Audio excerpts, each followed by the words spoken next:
Hey everyone, tonight we embark on the extraordinary journey of one of the galaxy's most complex and powerful Jedi Masters, the legendary Mace Windu, a warrior who walked the razor's edge between light and darkness, whose purple blade became a symbol of unwavering justice, and whose tragic fate changed the course of galactic history forever. From a Force-sensitive child on a toxic jungle world to the youngest member ever appointed to the Jedi High Council, his story is one of incredible power, impossible choices, and ultimate sacrifice. So before you settle in for this epic tale, take a moment to hit that like button and subscribe if you genuinely enjoy these deep dives into Star Wars lore. I noticed that about 79% of you who watch these videos regularly haven't subscribed yet, and your support really helps the channel grow and bring you more of these immersive stories. If you're interested in even more Star Wars lore and want to explore other incredible stories from that galaxy far, far away, definitely check out my friend's channel Lore Reverse. I've added the link in the description below. I'd love to know where you're listening from tonight, and what time it is in your corner of the world. Drop a comment and let me know. There's something magical about knowing we're all sharing this journey together. Whether you're winding down after a long day in New York, starting your morning in Tokyo, or finding a peaceful moment anywhere in between. Now get comfortable, dim those lights, and let's begin this tale of a Jedi whose story echoes through the ages like thunder across distant stars. Long ago, in the final days of the Old Republic, when shadows gathered at the edges of 1,000 worlds and ancient evils stirred in forgotten corners of the galaxy, there lived a Jedi whose very name would become legend. But legends, as we know, are built upon moments of choice, and this legend began with a child's scream echoing through toxic jungle mists. On the world of Haruun Kal, where glass storms carved the sky and the very air could kill the unprepared, something extraordinary happened. A 6-year-old boy named Mace Windu stood in his village as chaos erupted around him. Militia fighters clashed in brutal combat, blasters fired, people fell, and in that moment of terror, young Mace saw something no child should see. He saw the exact moment everything would shatter. Like fractures in transparent steel spreading outward from a single point of impact, he witnessed what the Jedi would later call shatterpoints. The precise instant where the smallest action could change everything, where a single choice could save lives or doom them all. And in that terrible moment of clarity, as his mother's people fought and died around him, Mace Windu made his first impossible decision. He reached out with power he didn't understand and changed the course of battle itself. But this gift, this curse of seeing where everything could break, would follow him across the stars. It would guide him through the marble halls of the Jedi Temple on Coruscant, where ancient wisdom whispered from every stone. It would shape him as he mastered the 7 forms of lightsaber combat, including one so dangerous that it nearly consumed him. It would define him as he sat in the council chamber, making decisions that affected billions of lives across the galaxy. Yet even as Master Windu rose to become one of the most powerful Jedi who ever lived, even as his purple lightsaber became a beacon of justice in the growing darkness, the shatterpoints continued to haunt him. He saw the cracks forming in the Republic he served, the fractures spreading through the Jedi Order he loved, and most terrifyingly of all, the approaching moment when everything he had dedicated his life to protecting would crumble into dust. For there was a shadow growing in the galaxy, ancient and patient and infinitely cunning. A darkness that had spent decades weaving its web, placing its pieces, waiting for the perfect moment to strike. And Mace Windu, for all his power, for all his ability to see the breaking points in the Force itself, would find himself standing at the center of the greatest shatterpoint of all. A moment where his choice between justice and mercy would determine not just his own fate, but the destiny of every living being in the galaxy. The Sith had returned, but they had learned patience. They had learned to hide in plain sight, to corrupt from within, to turn the Republic's greatest strengths into its most fatal weaknesses. And when the trap finally closed, when Order 66 echoed across 1,000 worlds and purple lightsabers fell silent forever, it would be Mace Windu who faced the ultimate test of everything he believed in. This is his story. The tale of a boy who could see where everything breaks, who became a man determined to hold it all together, and who discovered that sometimes even the most powerful Jedi cannot prevent the shattering of everything they hold dear. It is a story of wisdom and folly, of justice and vengeance, of the terrible weight that comes with seeing too clearly in a galaxy that prefers its shadows. So let us begin at the beginning, in the toxic mists of Haruun Kal, where a legend was born not in triumph, but in the ashes of everything a child thought he knew about the world. In the 32nd century since the founding of the Galactic Republic, when 1,000 generations of Jedi had kept peace throughout the known galaxy, there existed a world that seemed touched by darkness itself. Haruun Kal hung in space like a wounded jewel, its surface shrouded in perpetual mists that carried death in every breath. The planet's unique atmospheric composition created storms of microscopic glass that could flay flesh from bone, while volcanic gases rose from deep fissures to poison the very air that sustained life. It was here, in this realm where survival demanded constant vigilance and the line between civilization and savagery remained forever thin, that our tale truly begins. The native Corunai had adapted to their harsh world over countless generations, developing an almost mystical relationship with the living force that flowed through their jungle home. They moved through the toxic mists like ghosts, their deep connection to the natural world, allowing them to sense safe paths where others would find only death. The Corunai understood something that the galactic civilization beyond their world had forgotten. They knew that the Force was not merely light or dark, but a living river of energy that encompassed all existence. In their ancient wisdom, they recognized that to deny the darkness within was to deny half of what made them whole. It was a philosophy that would prove both prophetic and tragic in the years to come. Among the Corunai villages, nestled in a valley where the toxic winds rarely reached and crystal-clear streams ran down from the highland plateaus, lived a young boy whose destiny would reshape the galaxy. Mace Windu was 6 years old when the Jedi found him, but already his connection to the Force burned like a star in the cosmic tapestry. His mother, Dira Windu, carried the bloodline of ancient Force sensitives, though she herself possessed no unusual abilities. His father remained unknown, lost to the endless conflicts that plagued their world. Young Mace was not like other children. While they played simple games and learned the basic skills of survival, he would sit for hours in perfect stillness, his dark eyes focused on something beyond the physical realm. The village elders whispered that he could see the ghosts of possible futures, the shadow paths where different choices led to radically different outcomes. They called it the gift of the seer, though they did not fully understand the terrible burden such sight would become. On the day that changed everything, Mace sat beneath an ancient balsa tree whose trunk had been carved with symbols by generations of Corunai shamans. The symbols told stories of balance, of the eternal dance between creation and destruction, of the wisdom found in accepting both light and shadow. As his small fingers traced these ancient markings, he felt something stirring in the Force around him, a disturbance approaching like thunder before the storm. The attack came without warning. Militia forces from a rival clan swept down from the highland passes, their weapons blazing in the perpetual twilight of Haruun Kal's shrouded sky.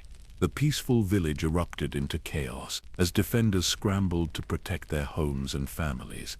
Blaster fire split the humid air, and the acrid smell of ozone mixed with the ever-present scent of toxic vegetation.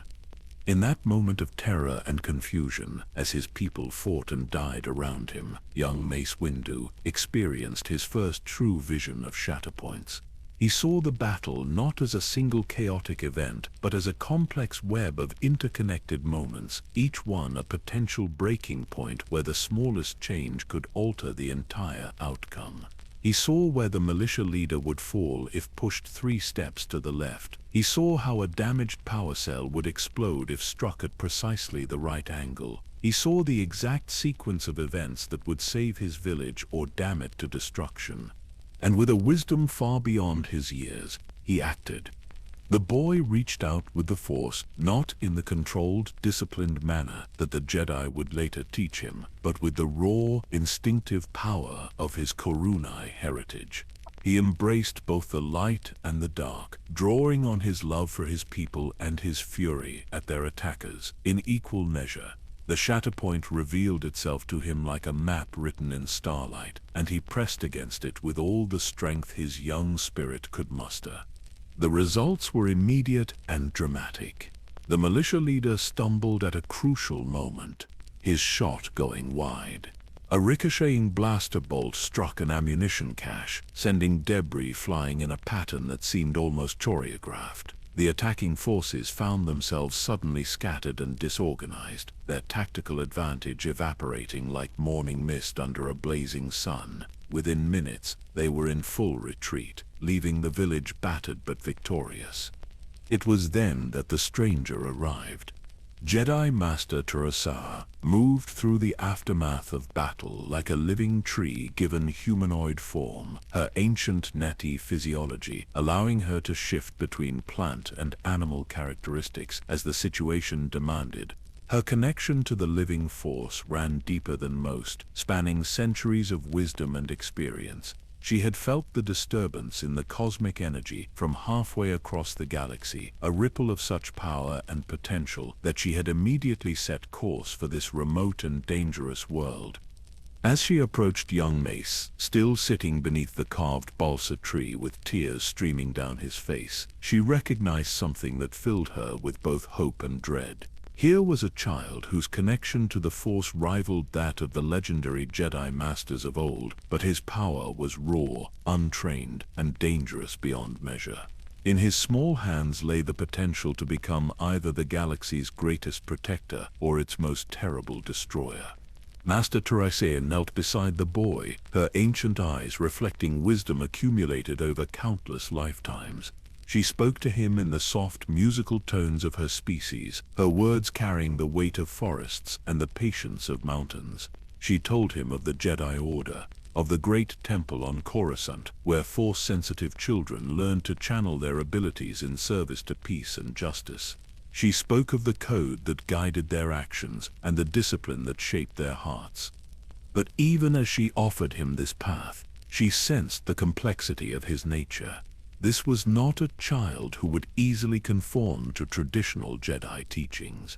His connection to both light and dark aspects of the Force was too fundamental, too deeply woven into his very being.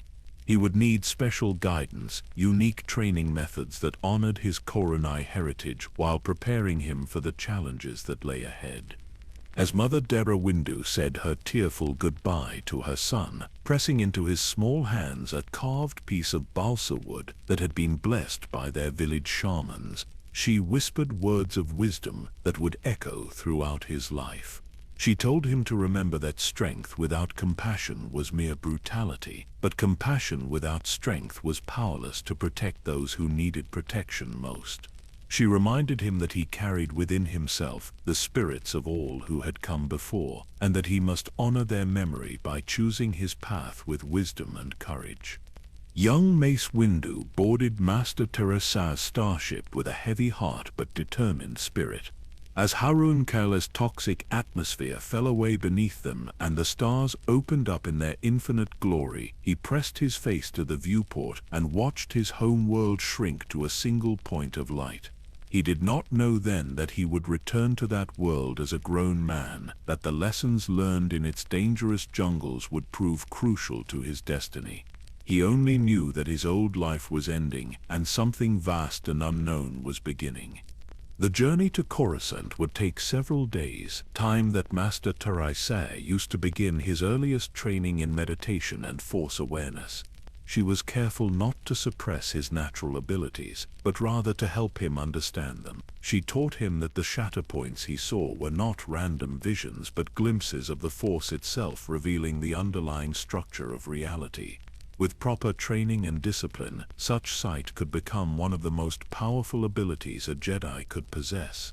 As their ship approached the glittering cityscape of the galactic capital, young Mace Windu prepared to enter a world beyond his wildest imagination, carrying with him the ancient wisdom of Haruun Kal and the infinite potential of a destiny yet to be fulfilled. The ancient halls of the Jedi Temple held secrets that spanned millennia, their polished floors worn smooth by countless generations of Force-sensitive beings who had walked these same paths in service to peace and justice. For young Mace Windu, now approaching his 14th year since arriving from Haruun Kal, these corridors had become both sanctuary and prison. His extraordinary abilities continued to grow stronger with each passing day, yet the traditional training methods that had served the Order for centuries seemed increasingly inadequate for channeling his unique gifts. Master Sislin Mai observed her unusual Padawan with a mixture of pride and concern that deepened as the years progressed. Where other students found comfort in the structured routines of temple life, Mace displayed a restlessness that seemed to emanate from his very core. His meditation sessions, rather than bringing the peaceful clarity that characterized successful Jedi practice, often left him drained and troubled by visions that he struggled to articulate even to his most trusted mentors. The breakthrough came during an intensive study period focused on lightsaber combat theory. While researching ancient fighting techniques in the deepest archives of the Temple Library, Mace discovered fragmentary references to a theoretical seventh form that had been discussed but never fully developed by previous generations of Jedi scholars. The scattered mentions spoke of a combat style that acknowledged the reality of aggressive emotions while somehow transforming them into tools of justice rather than destruction. The concept fascinated him in ways that transcended mere academic interest. Here was a fighting philosophy that seemed to honor both his Karunai heritage and his Jedi training, offering a path that neither suppressed his natural instincts nor allowed them to consume him completely. When he brought these discoveries to Master Sislin, her reaction revealed the depth of her understanding of his unique challenges. Rather than dismissing his interest as dangerous or inappropriate, she arranged for him to study these concepts under the guidance of Master Sora Bulk, a Waikway Jedi whose expertise in combat theory was matched by his reputation for unconventional thinking. The collaboration that developed between the experienced master and the eager Padawan would prove to have consequences that extended far beyond their immediate academic goals. Working together in the temple's most secure training chambers, they began developing what would eventually become known as Vapad, the seventh form of lightsaber combat. The theoretical framework was elegant in its complexity, requiring practitioners to generate a controlled feedback loop with their opponents, drawing upon aggressive emotions while maintaining perfect discipline over their actions and intentions. The physical demands of mastering such a technique pushed Mace to his absolute limits and beyond. Each training session required him to embrace aspects of his personality that traditional Jedi philosophy taught him to suppress, while simultaneously maintaining the emotional control that prevented these dangerous impulses from consuming his judgment. The margin for error was virtually non-existent, as even the slightest loss of focus could result in a catastrophic fall to the dark side. Yet the greatest challenges he faced were not physical but philosophical. The development of Vapad forced him to confront fundamental questions about the nature of the Force itself and his role as a Jedi in an increasingly complex galaxy. Was it possible to use darkness in service of light without being corrupted by the process? Could he trust himself to walk such a dangerous path without losing sight of the principles that defined his commitment to justice? These internal struggles intensified when Master Sislin assigned him to participate in his first major mission beyond the relative safety of Coruscant. The planet Malastai had become embroiled in a three-way conflict between Dug settlers, off-world mining corporations, and mysterious raiders who seemed to appear and disappear without leaving any trace of their true identities. The situation was complicated by the discovery of ancient ruins that contained artifacts of unknown origin and potentially dangerous power.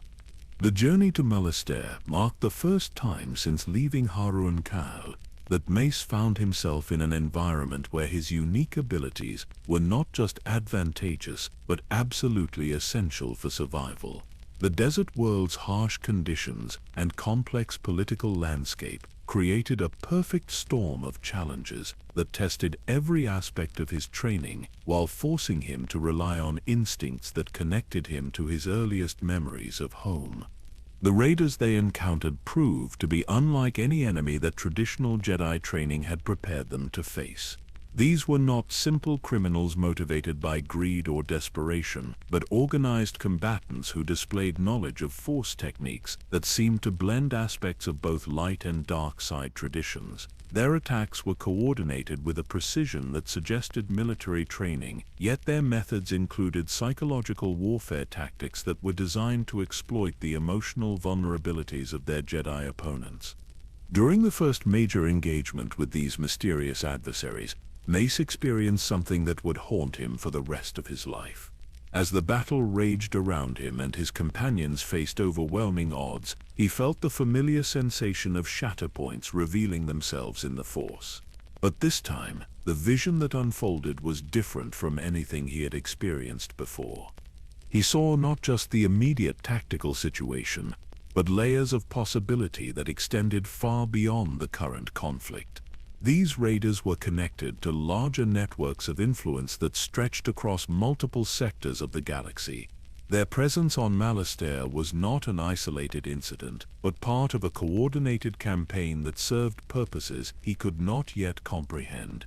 Most disturbing of all, he sensed that his own actions in this moment would ripple outward in ways that could affect the fate of millions. The temptation to act on this knowledge was overwhelming. He could see exactly how to end the immediate threat, but the methods required would demand that he embrace techniques that pushed far beyond the boundaries of traditional Jedi combat. The aggressive impulses that Vapad was designed to channel suddenly felt less like controlled tools and more like barely restrained beasts straining against their chains.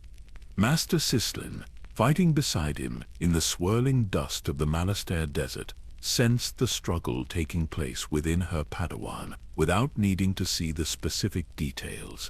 Her calm presence served as an anchor point that helped him navigate the treacherous currents of temptation and possibility. She did not offer easy answers or simple guidance, understanding that this moment represented a test that he could only pass through his own choices and commitment to the principles they had both sworn to uphold. The decision Mace made in that crucial instant would echo through the rest of his life and career as a Jedi. Instead of succumbing to the seductive promise of quick victory through aggressive action, he chose the more difficult path of patience and restraint. Working with his master and the local authorities, he helped develop a strategy that neutralized the raider threat while preserving the possibility of understanding their larger motivations and connections.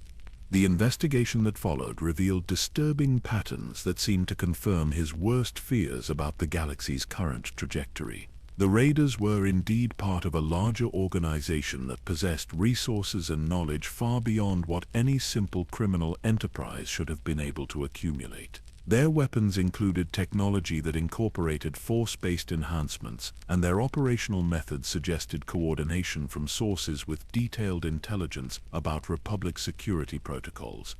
Yet even as these discoveries validated his growing concerns about hidden threats to galactic peace, Mace found himself grappling with more personal revelations about his own nature. The restraint he had shown during the crucial battle had come at a significant cost, both in terms of immediate tactical effectiveness and long-term strategic positioning. Lives that might have been saved were lost because he had chosen the safer path, and enemies who might have been defeated escaped to continue their destructive activities elsewhere. The weight of these trade-offs forced him to confront questions that had no easy answers. How many times could he afford to choose restraint over effectiveness before his commitment to peace became complicity in the suffering of innocents? At what point did adherence to Jedi principles become a luxury that the galaxy could no longer afford? These philosophical dilemmas would continue to shape his approach to leadership and decision-making throughout his career. The return journey to Coruscant provided time for reflection and discussion that proved as valuable as the mission itself. Master Sislin helped him understand that the struggles he was experiencing were not signs of failure or weakness, but natural consequences of grappling with responsibilities that few beings in the galaxy's history had been asked to bear. His unique gifts came with unique burdens, and learning to carry them with wisdom and grace would require continued growth and self-examination. As their ship approached the familiar skyline of the galactic capital, Mace realized that something fundamental had changed within him during their time on Malastare. The theoretical discussions about Vapid and the nature of the Force had been transformed into practical understanding through direct experience. He had walked to the edge of the abyss and looked into its depths without losing himself in the darkness, but he had also gained a new appreciation for just how narrow the path he had chosen truly was. The young man who disembarked at the temple's landing platform carried himself with a confidence and purposefulness that had been absent during his departure. The final stages of his Padawan training would focus on refining his understanding of these hard-won lessons while preparing him for the greater responsibilities that awaited him as a full Jedi Knight. But already those who knew him best could sense that he was evolving into something unprecedented in the Order's long history. Master Yoda, observing from the temple's highest spire as the returning mission team made their way through the familiar corridors below, nodded slowly to himself as he contemplated the young Padawan's progress. The path that Mace Windu was walking had never been traveled before, and its ultimate destination remained shrouded in uncertainty. But the ancient Jedi Master sensed that whatever challenges lay ahead for the Republic and the Jedi Order, they would need warriors who could face the darkness on its own terms without being consumed by it. The call to adventure had been answered, and the galaxy would never be quite the same. The trials that would elevate Mace Windu from Padawan to full Jedi Knight were unlike anything the Temple had witnessed in living memory.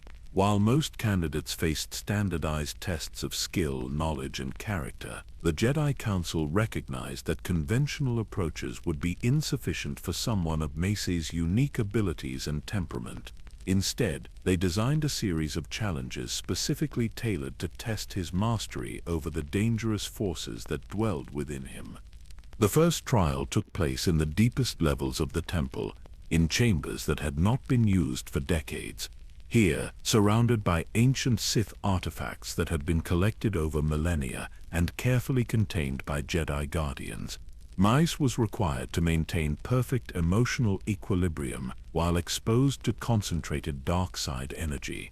The malevolent presence that emanated from these relics was designed to test his resistance to corruption, to see if his study of Vapid had weakened his defenses against the seductive whispers of the dark side. For 7 days and nights, he remained in meditation while waves of hatred, fear, and anger washed over him like a psychic storm.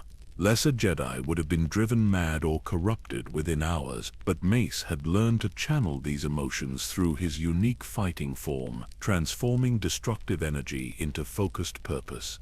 When he finally emerged from the chamber, the observing masters noted that rather than being weakened by the ordeal, he seemed somehow strengthened, as if the dark side energies had been refined and purified by passing through his disciplined consciousness. The second trial required him to demonstrate mastery over his prophetic abilities. Using ancient meditation techniques recovered from pre-Republic archives, the Council created a scenario where multiple possible futures branched and converged in complex patterns. Mace was required to navigate these temporal crosscurrents, identifying the critical shatterpoints where small actions could produce massive consequences. The test was not merely to see the future, but to understand how his choices in the present moment could reshape destiny itself. This trial proved far more challenging than the first.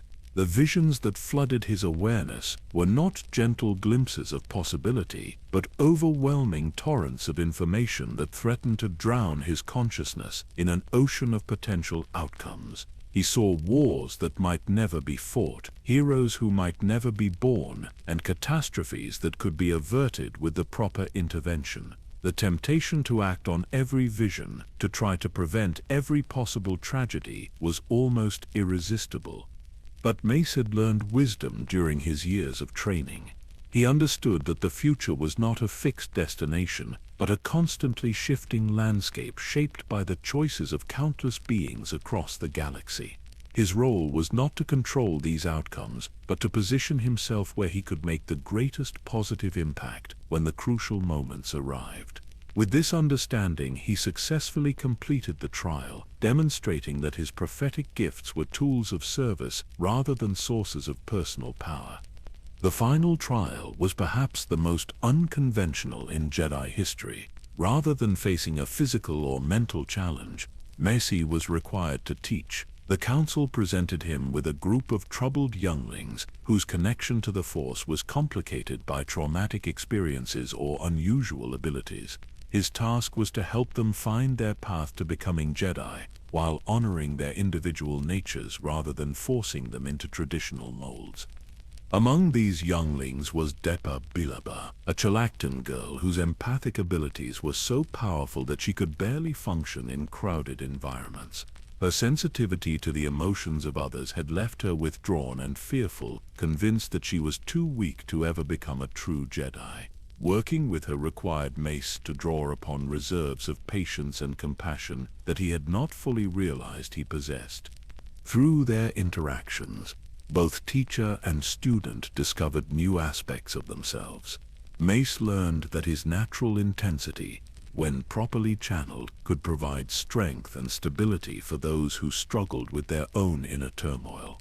Depa, in turn, found that her empathic gifts were not a weakness, but a profound strength that could help her connect with and heal others in ways that traditional Jedi training had never anticipated. Their success together convinced the Council that Mace had achieved the emotional maturity necessary for knighthood. More importantly, it demonstrated that his unique approach to the Force could be shared with others without corrupting them. This capability would prove crucial in the years to come, as the Jedi Order faced challenges that required new thinking and innovative solutions.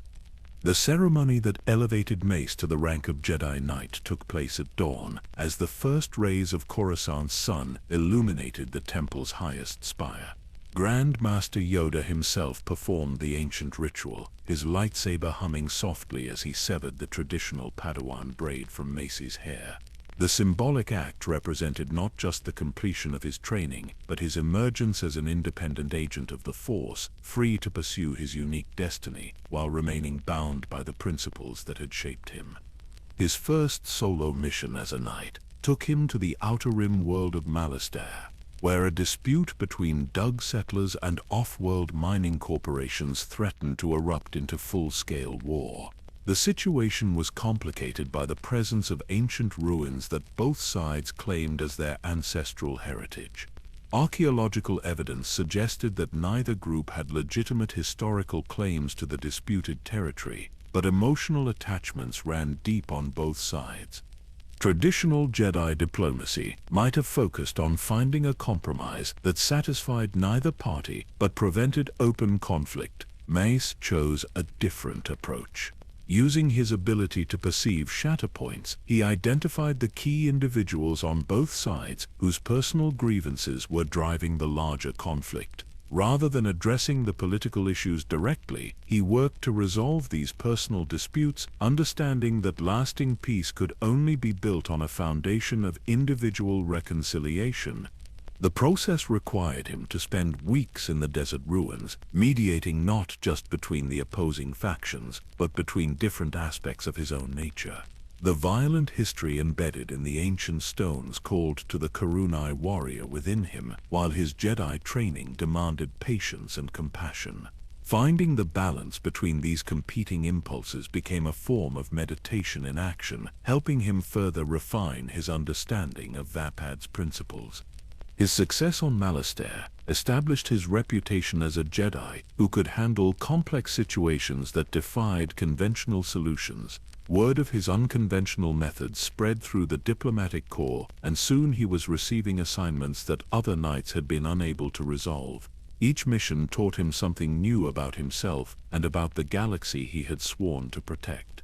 During this period of rapid professional growth, Mace continued his collaboration with Master Sora Bulk in developing Vapad. Their work had progressed beyond theoretical discussions to practical applications, and they began training together in combat scenarios that pushed their skills to their absolute limits. The form they were creating required not just physical prowess, but a level of emotional control that bordered on the superhuman. The breakthrough came during a training session that was observed by several council members, including Masters Yoda and Mace's former master, Sislin Mai. As Mace and Sora Bulk engaged in a complex sparring match, something extraordinary happened. The force seemed to flow around them in visible patterns, creating a feedback loop that amplified their abilities while maintaining perfect balance. Observers reported feeling simultaneously exhilarated and unsettled by the display, as if they were witnessing something that pushed the boundaries of what Jedi techniques should be able to accomplish. Master Yoda's reaction was particularly significant.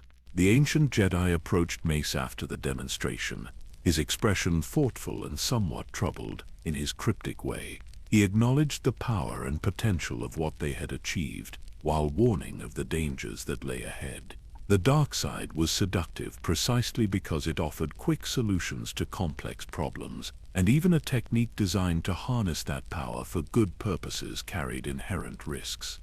The conversation that followed became a defining moment in Mace's development as a Jedi. Yoda challenged him to consider whether his pursuit of power, even power in service of justice, might be corrupting him in ways he did not yet recognize. The question struck at the heart of Mace's deepest fears about himself, forcing him to confront the possibility that his unique gifts might also be his greatest weakness. Rather than providing easy answers, this period of self-examination led Mace to embrace his role with even greater determination. He began to understand that walking the line between light and dark was not a compromise or a weakness, but perhaps the most challenging path a Jedi could choose. It required constant vigilance, absolute honesty about one's own motivations, and the courage to make difficult choices when simpler alternatives might be more appealing. As news of galactic tensions began filtering back to the temple, Mace found himself thinking more frequently about his prophetic visions of future conflicts. The specific details remained frustratingly vague, but the overall patterns were becoming clearer. The Republic was entering a period of unprecedented crisis, and the Jedi Order would soon face challenges that would test every principle they held dear. His preparation for this coming darkness intensified during his final months as a newly minted knight. He spent long hours in meditation, not seeking visions of the future, but attempting to understand his role in the cosmic balance that the Force represented. He studied ancient texts that explored the relationship between individual destiny and collective fate, seeking wisdom from Jedi philosophers who had grappled with similar questions across the millennia. The peace that had defined his generation of Jedi was coming to an end, and Mace Windu was preparing to become something the galaxy had not seen for 1,000 years. A warrior philosopher who could face the darkness on its own terms while remaining true to the light that guided him. The boy from Haruun Kal was becoming the weapon that destiny required, even as he struggled to remain the man that his conscience demanded. The summons to appear before the full Jedi Council arrived on a morning when Coruscant's perpetual haze had lifted just enough to reveal glimpses of the natural sky beyond the endless cityscape. Mace Windu, now 28 years old and already recognized as one of the most formidable knights of his generation, entered the circular chamber where the galaxy's most important decisions were made. With a mixture of anticipation and trepidation, the 12 seats arranged in their ancient configuration held masters whose combined wisdom spanned centuries of accumulated experience, yet their faces showed the strain of governing an increasingly complex galaxy. Grand Master Yoda's invitation for him to join their ranks as the youngest member in the Council's recorded history represented far more than personal recognition. The offer came at a time when the Republic faced mounting challenges that traditional diplomatic solutions seemed unable to address. Separatist movements were gaining momentum across multiple sectors, corporate interests were wielding unprecedented political influence, and disturbing reports of Force-related phenomena were filtering in from previously stable worlds. The decision to accept the position required Mace to abandon many of the freedoms that came with being a field operative. No longer would he roam the galaxy as an independent agent, solving problems through direct action and personal intervention. Instead, he would become part of the complex machinery of galactic governance, weighing competing interests and making decisions that affected billions of lives across thousands of worlds. His first months in the council chambers proved both enlightening and frustrating. The sheer scope of information that flowed through the temple's intelligence networks was overwhelming, even for someone with his enhanced perceptual abilities. Reports of piracy in the Outer Rim territories competed for attention with diplomatic crises in the core worlds, while philosophical disputes between different Jedi academies demanded careful mediation to prevent doctrinal schisms within the Order itself.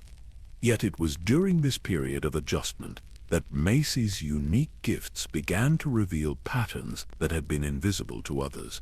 His ability to perceive shatterpoints, refined through years of training and practical application, allowed him to identify connections between seemingly unrelated events across the galaxy. What appeared to be random instances of unrest and conflict began to coalesce into a larger pattern, as if some unseen intelligence was orchestrating chaos for purposes that remained frustratingly unclear. The first major revelation came during his investigation of the Stark Hyperspace War, a conflict that erupted when the Stark Commercial Combine attempted to monopolize Bacta distribution throughout the Outer Rim. On the surface, the crisis appeared to be a straightforward case of corporate greed colliding with legitimate medical needs. Entire planets were facing health emergencies as their access to the life-saving substance was restricted, and the Republic's Senate seemed paralyzed by political maneuvering that prevented effective intervention. Mace's analysis of the situation revealed disturbing complexities that had escaped notice during initial briefings. The timing of the Combine's actions coincided perfectly with several other crises that were stretching Jedi resources thin across multiple sectors. The specific hyperspace routes being contested would, if controlled by hostile forces, create strategic bottlenecks that could cripple Republic supply lines in any future large-scale conflict. Most troubling of all, intelligence gathered from captured Stark vessels suggested coordination with unknown parties who possessed detailed knowledge of Republic military capabilities. Leading the Jedi strike force that ultimately resolved the Stark crisis provided Mace with his first opportunity to apply his council-level strategic thinking in direct military action. The operation required coordinating multiple night teams across several systems while maintaining diplomatic relations with local governments that ranged from enthusiastically supportive to openly hostile. His success in balancing these competing demands while achieving decisive military objectives established his reputation as a leader who could bridge the gap between the Temple's contemplative traditions and the harsh realities of an increasingly violent galaxy. But victory came with a price that haunted him long after the immediate crisis had passed. The final confrontation with Ayako Stark's forces required him to make decisions that resulted in significant casualties among enemy combatants, many of whom were desperate beings driven to violence by economic circumstances beyond their control. Traditional Jedi philosophy emphasized preserving life whenever possible, but the strategic situation had offered no alternatives that would not have resulted in even greater loss of life. The ethical implications of this dilemma became the subject of intense meditation and discussion with his fellow council members. Master Yoda, with his characteristic wisdom, helped Mace understand that leadership in dark times often required accepting responsibility for imperfect choices. The alternative to decisive action was not moral purity, but rather the abdication of responsibility that would allow greater evils to flourish unchecked. This philosophical evolution coincided with intelligence reports that painted an increasingly troubling picture of galactic politics. The corruption that Mace had first encountered during his Padawan years appeared to be metastasizing throughout the Republic's governing institutions. Senators who had once championed reform were changing their positions in ways that suggested either intimidation or financial inducement. Corporate entities that had previously competed with one another were forming alliances that concentrated unprecedented economic power in relatively few hands.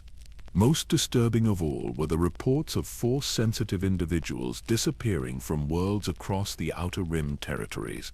These disappearances did not fit any recognizable pattern of Jedi recruitment or Sith activity, and the few survivors who were recovered spoke of shadowy figures who displayed knowledge of Force techniques that did not match any known tradition. The implications were unsettling enough that the Council authorized several covert investigation missions, despite the risks involved in operating without official Republic sanction.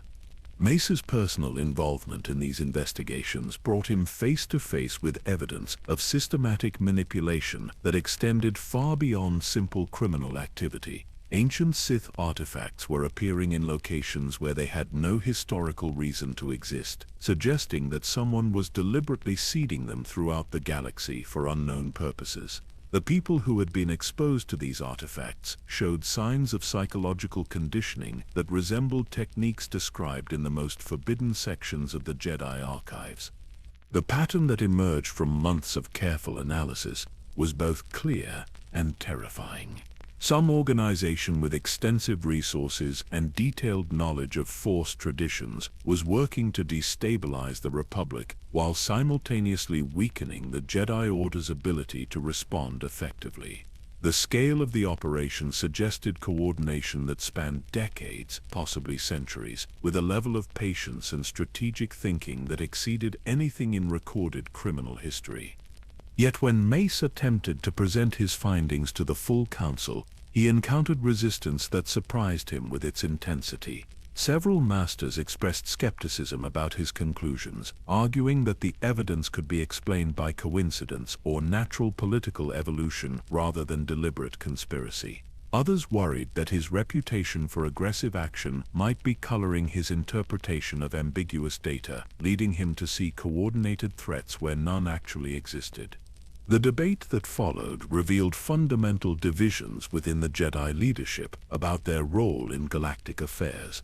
Traditional voices argued for maintaining the Order's historic position as neutral peacekeepers, avoiding involvement in political disputes that might compromise their moral authority. Progressive members countered that changing circumstances required adaptive responses and that clinging to outdated approaches would render them irrelevant in the face of emerging threats.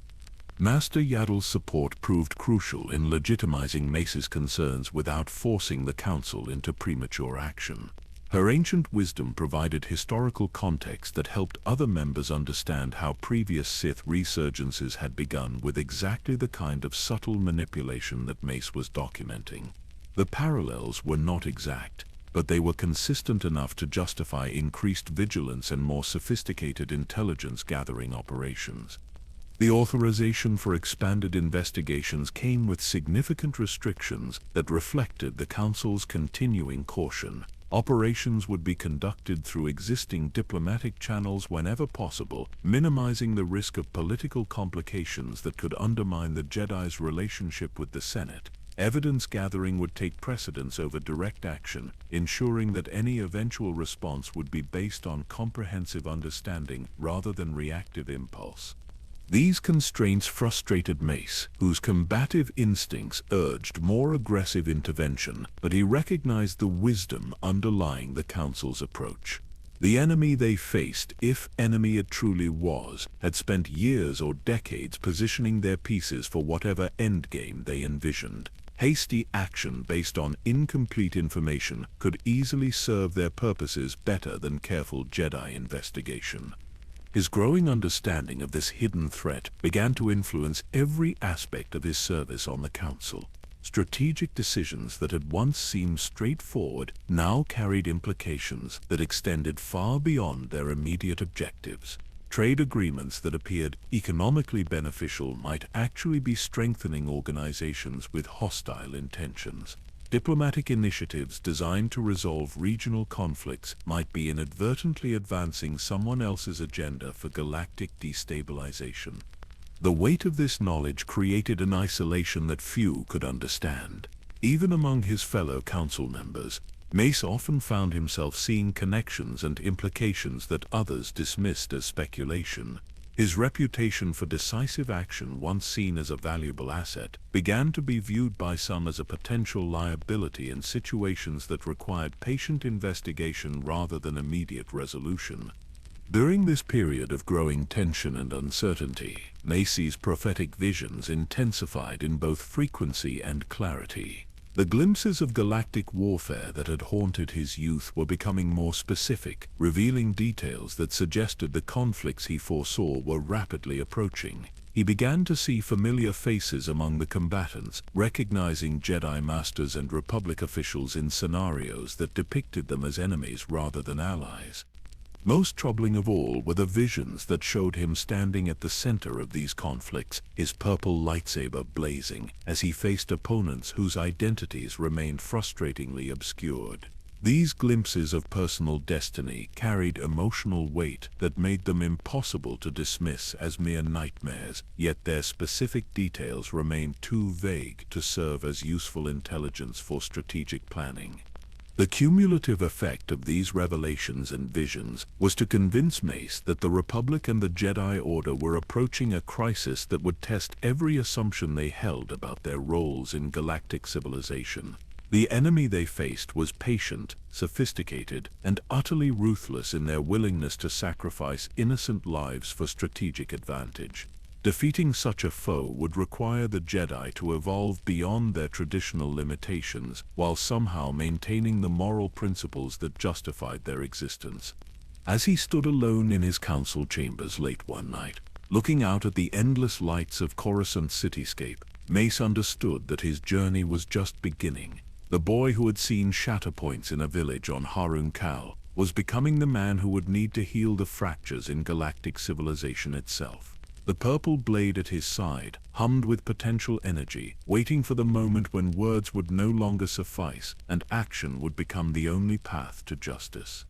The emergence of the Trade Federation's blockade around Naboo appeared, at first glance, to validate every concern that Mace Windu had raised about corporate manipulation of galactic politics. Here was a clear example of economic interests overriding the Republic's commitment to protecting its member worlds, with the Senate seemingly paralyzed by procedural delays while an entire planet suffered under illegal sanctions. The situation presented what appeared to be a straightforward case of greed and corruption that could be resolved through decisive Jedi intervention.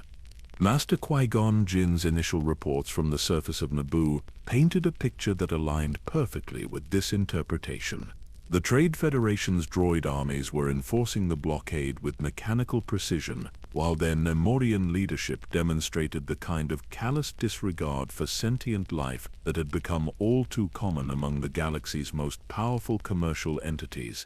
When Queen Amidala escaped to Coruscant with evidence of the Federation's aggression, it seemed that the Republic finally had an opportunity to confront corporate overreach with the full force of law and justice. The Jedi Council's response reflected this optimistic assessment of the situation. Master Yoda and his colleagues viewed the crisis as a chance to demonstrate that the Republic's institutions could still function effectively when faced with clear violations of galactic law. The deployment of Jedi Knights to resolve the situation was seen as both appropriate and necessary, a return to the Order's traditional role as protectors of peace and justice throughout the galaxy. Mace found himself caught between relief and skepticism as the details of the Naboo situation continued to unfold.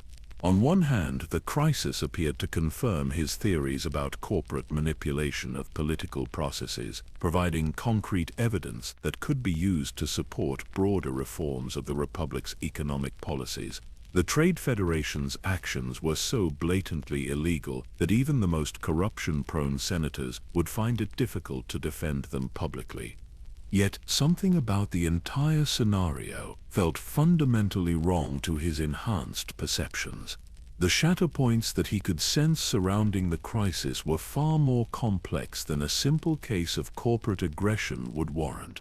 The patterns of possibility that swirled around Queen Amidala, Chancellor Valorum, and the mysterious events on Naboo suggested connections and implications that extended far beyond the immediate political ramifications of the blockade.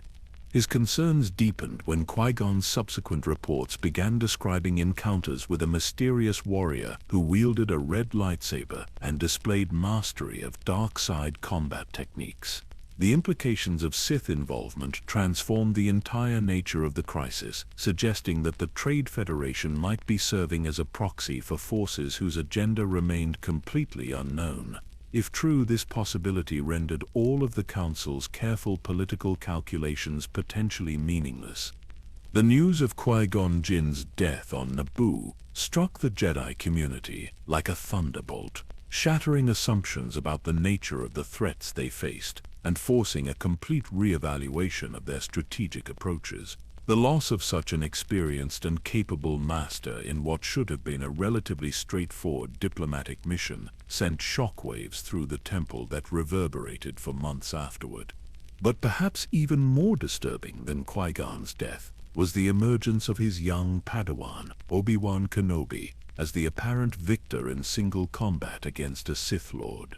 The implications of this development raised questions that the Council found almost impossible to address within their existing frameworks of understanding. How had a Padawan managed to defeat an opponent who had killed his master? What did this say about the nature of Sith combat techniques and the adequacy of traditional Jedi training methods? The subsequent investigation into the Naboo crisis revealed details that seemed to support a relatively optimistic interpretation of recent events.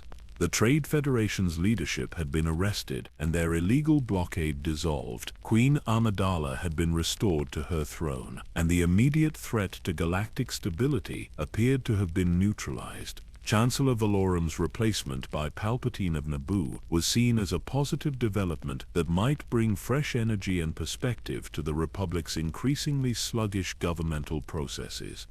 Most encouraging of all was the apparent destruction of the Sith threat that had emerged during the crisis. Obi-Wan's victory over Darth Maul suggested that whatever dark side conspiracy had been behind the Trade Federation's actions had been effectively eliminated before it could develop into a larger threat to galactic peace. The discovery of a single Sith warrior, while disturbing, seemed manageable within the context of the Jedi Order's capabilities and resources. This interpretation of events gained widespread acceptance among the Jedi leadership, providing a narrative that restored confidence in their ability to protect the Republic while maintaining their traditional approaches to conflict resolution. The successful resolution of the Naboo crisis was seen as evidence that the existing system of cooperation between the Jedi Order and the Senate could still function effectively when faced with clear threats to galactic stability. Mace found himself increasingly isolated in his skepticism about these optimistic conclusions. While he acknowledged the positive aspects of the Naboo resolution, his ability to perceive shatterpoints continued to reveal patterns that suggested far greater complexity than the accepted narrative would accommodate. The death of Darth Maul, rather than eliminating the Sith threat, seemed more likely to represent the exposure of a single operative in what might be a much larger organization. His concerns were shared by very few members of the council, most notably Master Yoda, whose ancient wisdom had taught him to be suspicious of solutions that appeared too neat and convenient. During private conversations in the Grand Master's chambers, the two Jedi explored possibilities that they felt reluctant to discuss in broader council sessions, recognizing that their speculations might be seen as unnecessarily pessimistic or alarmist. The discovery of young Anakin Skywalker during the Naboo crisis added another layer of complexity to an already challenging situation. Qui-Gon's conviction that the boy represented the chosen one of ancient prophecy created obligations and opportunities that the Council was ill-equipped to handle according to traditional protocols. The child's extraordinary force potential was undeniable, but his age and emotional attachments raised serious questions about the advisability of beginning his Jedi training. Mace's initial assessment of Anakin revealed troubling parallels to his own childhood experiences with overwhelming force abilities and emotional intensity. The boy's anger and fear were palpable, barely contained beneath a surface that radiated both incredible potential and dangerous instability.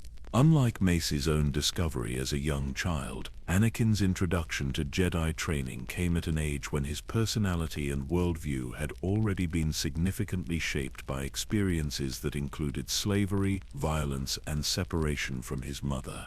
The decision to allow Obi-Wan Kenobi to train Anakin as his Padawan represented a compromise that satisfied no one completely, while attempting to honor Qui-Gon's final wishes. The young knight's lack of experience with challenging students was partially offset by his intimate knowledge of Qui-Gon's unorthodox training methods, but the combination of an inexperienced master and an exceptionally difficult Padawan created a situation that would require careful monitoring and support from the broader Jedi community.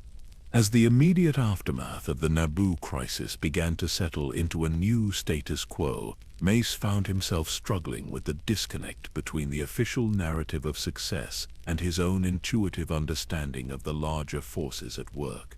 The Trade Federation's actions, while clearly illegal and aggressive, had served to elevate Palpatine to the position of Supreme Chancellor, while simultaneously demonstrating the Senate's inability to respond effectively to external threats without Jedi intervention. The pattern that emerged from this analysis suggested a level of strategic sophistication that exceeded anything the Neimoidians could have developed independently. Someone with detailed knowledge of Republic political processes and Jedi capabilities had orchestrated events in a way that achieved multiple objectives while creating the illusion of random crisis and fortunate resolution. The apparent destruction of the Sith threat served to reduce vigilance against future dark side activities, while providing convenient scapegoats for broader patterns of manipulation and corruption. These concerns led Mace to begin conducting his own discreet investigations into the broader implications of recent events. Working through informal networks of contacts throughout the Republic's intelligence and diplomatic communities, he sought to identify patterns that might reveal the true scope of whatever conspiracy had been behind the Naboo crisis. The work was slow and necessarily secretive, as he could not afford to appear to be undermining the Council's official conclusions without substantial evidence to support alternative theories. The information that gradually emerged from these investigations painted a picture that was both more complex and more disturbing than anything the official reports had suggested. Corporate entities throughout the Republic had begun forming new alliances and partnerships that concentrated unprecedented economic power in relatively few hands. Political figures who had previously been known for their independence were suddenly supporting initiatives that served corporate interests at the expense of their traditional constituencies. Most troubling of all were reports of continued Sith artifact trafficking in regions that had supposedly been secured following the Naboo crisis. These artifacts were not random relics from ancient conflicts, but specific items that seemed to have been selected for their ability to influence Force-sensitive individuals in subtle but significant ways. The pattern of distribution suggested someone was systematically seeding these objects throughout the galaxy for purposes that remained completely unclear. The cumulative weight of this evidence convinced Mace that the apparent resolution of the Naboo crisis had been nothing more than the successful completion of the first phase of a much larger plan. The real threat to the Republic and the Jedi Order had not been eliminated, but had simply moved deeper into the shadows, where it could continue its work without attracting the kind of attention that Darth Maul's dramatic appearance had generated. Yet when he attempted to share these concerns with other council members, he encountered resistance that surprised him with its intensity and emotional charge. Several masters accused him of allowing his natural suspicion and aggression to color his interpretation of ambiguous evidence, suggesting that he was seeing conspiracies where none actually existed. Others worried that his pursuit of hidden threats might distract the Order from more immediate responsibilities to maintain peace and stability throughout the galaxy. The isolation that resulted from these disagreements was perhaps the most difficult challenge Mace had faced since his early struggles with Vapad training. His unique abilities and perspective, which had previously been seen as valuable assets, were increasingly viewed as potential liabilities that might lead the Order away from its traditional role as neutral peacekeepers. The weight of knowledge that others dismissed or ignored began to affect his relationships with colleagues and his ability to function effectively within the collective decision-making processes that defined Council operations. As the first anniversary of the Naboo crisis approached, Mace stood alone in his council chambers, looking out at the endless expanse of Coruscant's cityscape while contemplating the magnitude of the challenges that lay ahead. The false resolution that had satisfied so many others felt like a sword hanging over the galaxy, waiting for the moment when the real enemy would reveal themselves and the true scope of their ambitions. The boy from Haruun Kal, who had learned to see shatterpoints in the Force, now found himself watching helplessly as the cracks in galactic civilization spread wider with each passing day, hidden beneath a surface of apparent peace and prosperity that he alone seemed able to see through. The decade following the Naboo crisis brought changes to the galaxy that seemed subtle at first, but gradually revealed themselves to be part of a fundamental transformation in the nature of galactic civilization. Trade routes that had remained stable for centuries began shifting as new corporate alliances formed and dissolved with bewildering frequency. Political movements that had once defined themselves in opposition to one another discovered common ground in ways that traditional analysts found difficult to explain. Throughout it all, the Jedi Order found itself increasingly called upon to mediate disputes that seemed to grow more complex and intractable with each passing year. For Mace Windu, now recognized as one of the Council's most capable strategic thinkers, these developments confirmed his worst fears about the hidden forces at work behind the galaxy's apparent prosperity. The patterns he had identified in the aftermath of the Trade Federation crisis had not only continued but had accelerated and expanded in scope. What had once seemed like isolated incidents of corruption and manipulation were revealing themselves to be components of a coordinated campaign whose ultimate objectives remained frustratingly unclear. His investigation into these matters led him to make a decision that surprised many of his colleagues. Rather than continuing to work exclusively through official channels and formal intelligence networks, he chose to return to his homeworld of Haruun Kal for an extended period of research and reflection. The toxic jungles and glass storms of his birth planet held secrets that might provide crucial insights into the nature of the forces he was trying to understand. The journey back to Haruun Kal after more than 2 decades away was both physically and emotionally challenging.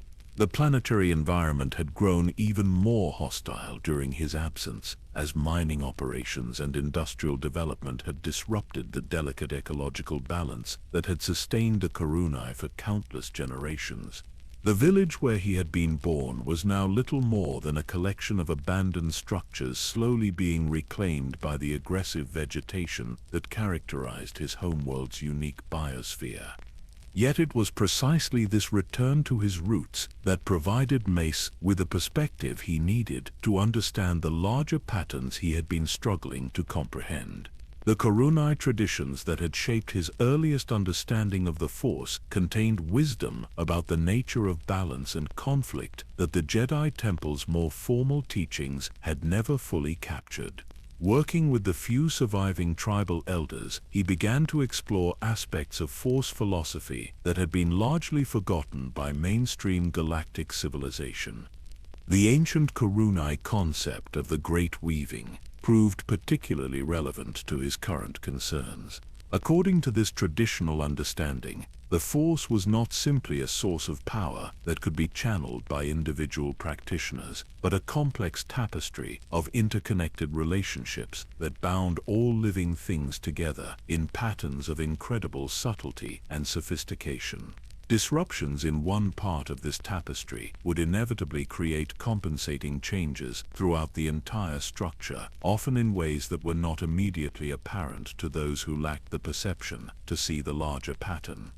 This perspective helped Mace understand why his efforts to trace the conspiracy he suspected had proven so frustrating. The enemy he was seeking did not operate through direct action or obvious manipulation, but rather by introducing subtle alterations into the galaxy's existing systems that would gradually accumulate into massive changes over time. Like a master weaver working with threads of nearly invisible fineness, they were creating a new pattern within the existing fabric of galactic civilization without destroying the underlying structure that supported it. His months on Haruun Kal also provided him with an opportunity to deepen his understanding of Varpad in ways that had not been possible within the more controlled environment of the Jedi Temple.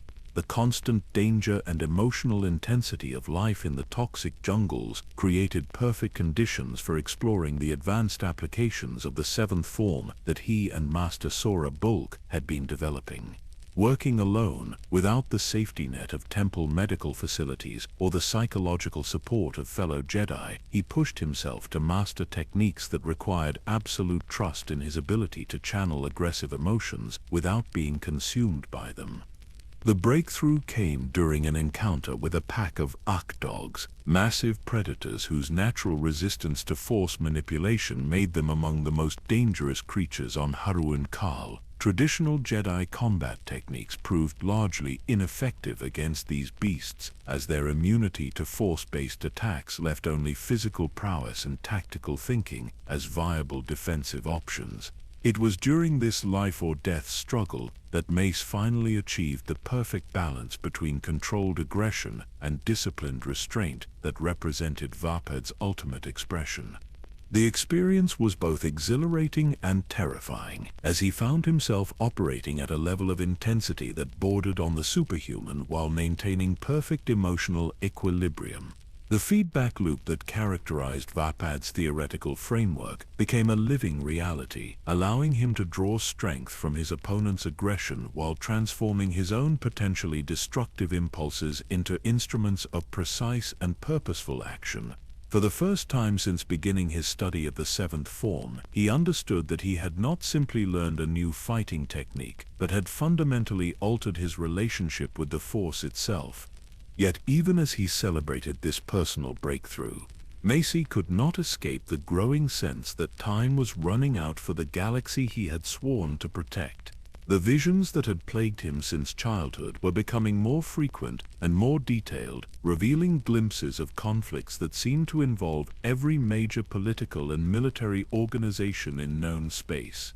The specific details remained frustratingly vague, but the overall pattern was clear enough to fill him with dread about what the future might hold. His return to Coruscant was prompted by urgent communications from the Jedi Council regarding a situation that seemed to validate his worst fears about the galaxy's trajectory. A charismatic former Jedi named Count Dooku had emerged as the leader of a growing separatist movement that was attracting support from thousands of systems throughout the Republic's outer territories. The political and economic grievances that Dooku articulated were legitimate enough to make his movement appealing to many beings who felt marginalized by the Republic's increasingly centralized and corporate-dominated government. What made this development particularly disturbing was Dooku's identity as a former Padawan of Master Yoda, whose departure from the Jedi Order had been marked by philosophical disagreements rather than any obvious corruption or fall to the dark side. His knowledge of Jedi capabilities and limitations, combined with his undeniable charisma and political acumen, made him a far more dangerous opponent than the typical warlords and criminal organizations that the Republic had faced in previous conflicts. Mace's initial analysis of the separatist movement revealed patterns that confirmed his suspicions about the hidden forces at work behind galactic events. The timing of Dooku's emergence coincided perfectly with a series of economic and political crises that had weakened the Republic's ability to respond effectively to organized resistance. The specific systems that had joined the separatist cause were strategically positioned to control key hyperspace routes and resource-producing regions that would be crucial in any large-scale conflict. Most disturbing of all was evidence suggesting that the separatist movement was receiving support from sources that possessed detailed knowledge of Republic military capabilities and political weaknesses. The sophisticated coordination that characterized separatist activities indicated a level of strategic planning that exceeded anything a hastily assembled political movement should have been able to achieve. Someone with extensive resources and long-term perspective was clearly providing guidance and support that transformed what might have been a manageable political protest into an existential threat to the Republic's survival. The investigation into these matters led Mace to make contact with Depa Billaba, the young Chalactan woman who had become his first and most successful Padawan during his early years on the Council. Her unique empathic abilities and deep understanding of non-human cultures made her an ideal agent for gathering intelligence in the diverse communities that made up the separatist coalition. Working together, they began to map the networks of influence and support that had made Dooku's rapid rise to prominence possible. What they discovered was both more complex and more frightening than anything Mace had anticipated. The separatist movement was not simply a political organization seeking independence from the Republic, but rather the visible manifestation of a much larger network that had been working to destabilize galactic civilization for decades. The same corporate entities that had supported the Trade Federation's actions on Naboo were now providing financial and logistical support to the separatists, creating a situation where the Republic found itself fighting enemies who were funded by its own economic partners. The pattern that emerged from months of careful investigation suggested a level of strategic sophistication that could only have come from someone with intimate knowledge of both Republic and Jedi capabilities.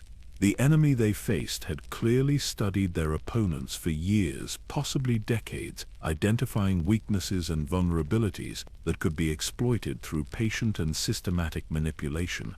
The fact that this manipulation had been successful enough to bring the galaxy to the brink of civil war demonstrated both the scope of the threat and the inadequacy of traditional responses to it. Yet even as the evidence mounted for the existence of a vast conspiracy, Mace found himself struggling with the practical implications of what he had discovered. The scope of the manipulation was so extensive that exposing it would require dismantling much of the Republic's existing economic and political infrastructure. The corporate entities that were supporting the separatists were also major employers and service providers, whose sudden elimination would cause massive economic disruption and social chaos throughout the galaxy. The ethical dilemmas that these discoveries created were unlike anything that traditional Jedi philosophy had prepared him to handle.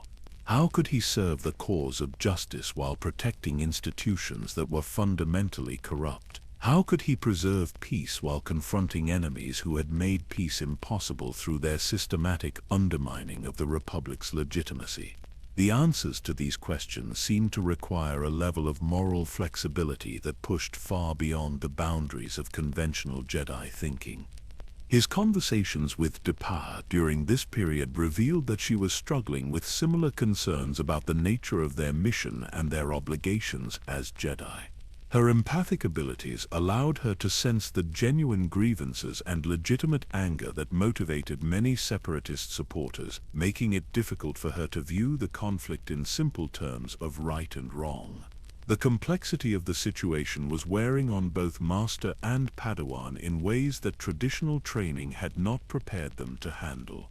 As reports began filtering in about the construction of a massive droid army under separatist control, Mace realized that the galaxy was approaching a crisis point that would test every assumption the Jedi Order held about their role in galactic civilization. The peaceful methods that had served them well for 1,000 years were proving inadequate to address threats that operated through systematic deception and manipulation rather than direct confrontation.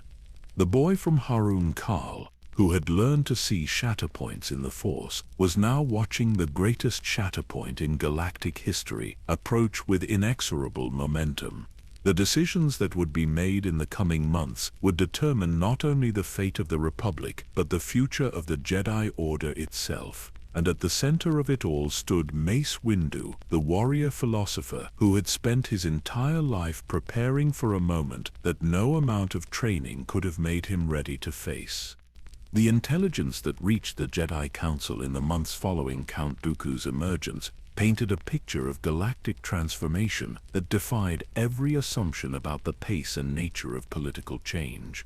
Entire star systems were declaring independence from the Republic with a coordination that suggested months or even years of secret planning. Manufacturing facilities throughout the galaxy were suddenly retooling their production lines to create military hardware rather than civilian goods. Most ominously, reports began arriving of massive droid factories being constructed in hidden locations throughout the Outer Rim territories. Mace found himself at the center of the Council's efforts to understand and respond to these unprecedented developments. His reputation for strategic thinking and his growing network of intelligence contacts made him a natural choice to coordinate the Order's investigation into the scope and nature of the separatist threat. Yet the more he learned about the crisis facing the Republic, the more convinced he became that conventional diplomatic and military responses would prove inadequate to address the challenges ahead. The breakthrough in his understanding came through an unexpected source. Jocasta Nu, the chief librarian of the Jedi Archives, approached him with concerns about systematic attempts to access restricted sections of the temple's ancient records. Someone with sophisticated knowledge of archival systems had been conducting searches related to prophecies, Sith history, and long-forgotten techniques for manipulating the Force on a massive scale. The access attempts were so skillfully disguised that they had initially been dismissed as routine scholarly research. Working together, Mace and Jocasta began to trace these intrusions back to their source, a process that required them to delve into the most sensitive and dangerous materials in the Jedi Archives. What they discovered was evidence of a systematic effort to gather information about techniques that had been banned or restricted for centuries because of their potential for catastrophic misuse. The pattern of searches suggested someone was preparing for conflicts that would require knowledge of both ancient Sith methodologies and forgotten Jedi defensive techniques. The implications of these discoveries forced Mace to confront the possibility that the enemy they faced possessed not only detailed knowledge of current Republic and Jedi capabilities, but also access to historical information that should have been available only to the highest levels of the Jedi hierarchy. The scope of this knowledge suggested either extensive infiltration of the temple itself or collaboration from someone within the Order's inner circle.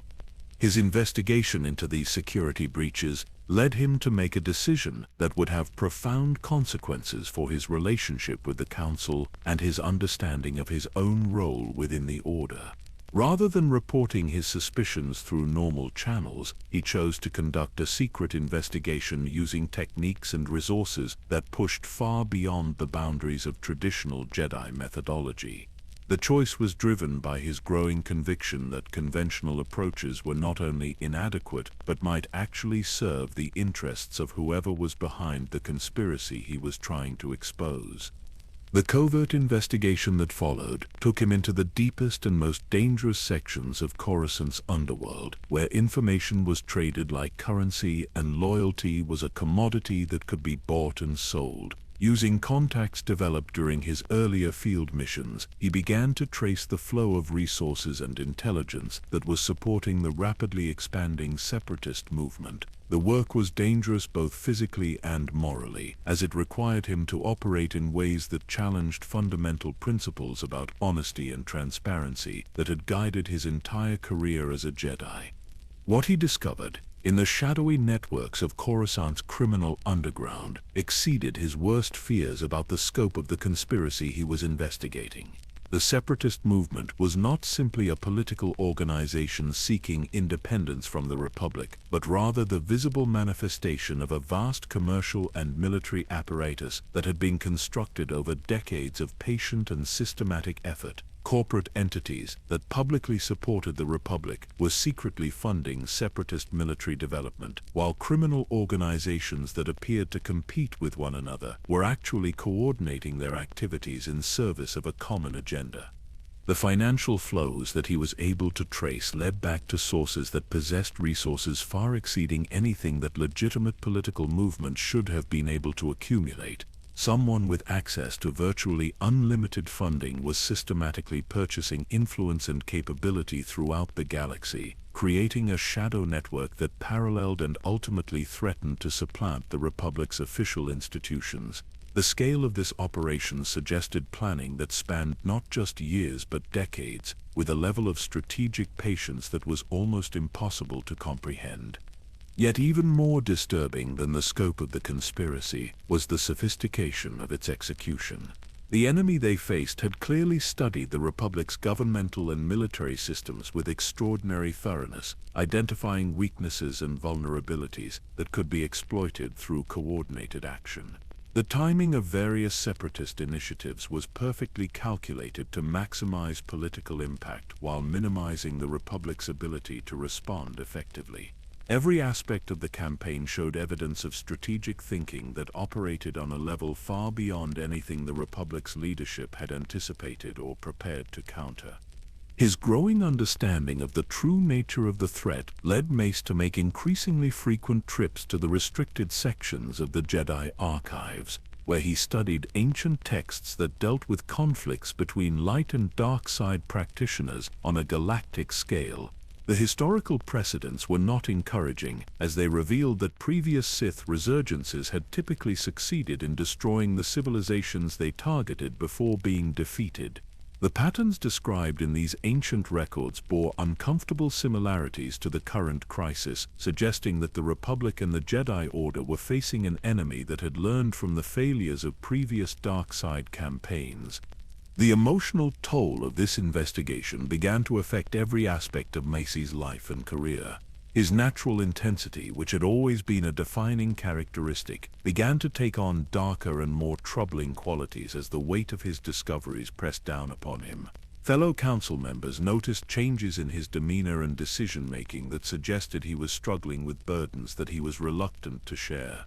The isolation that resulted from his secret investigation created a psychological pressure that pushed him toward increasingly extreme measures and conclusions.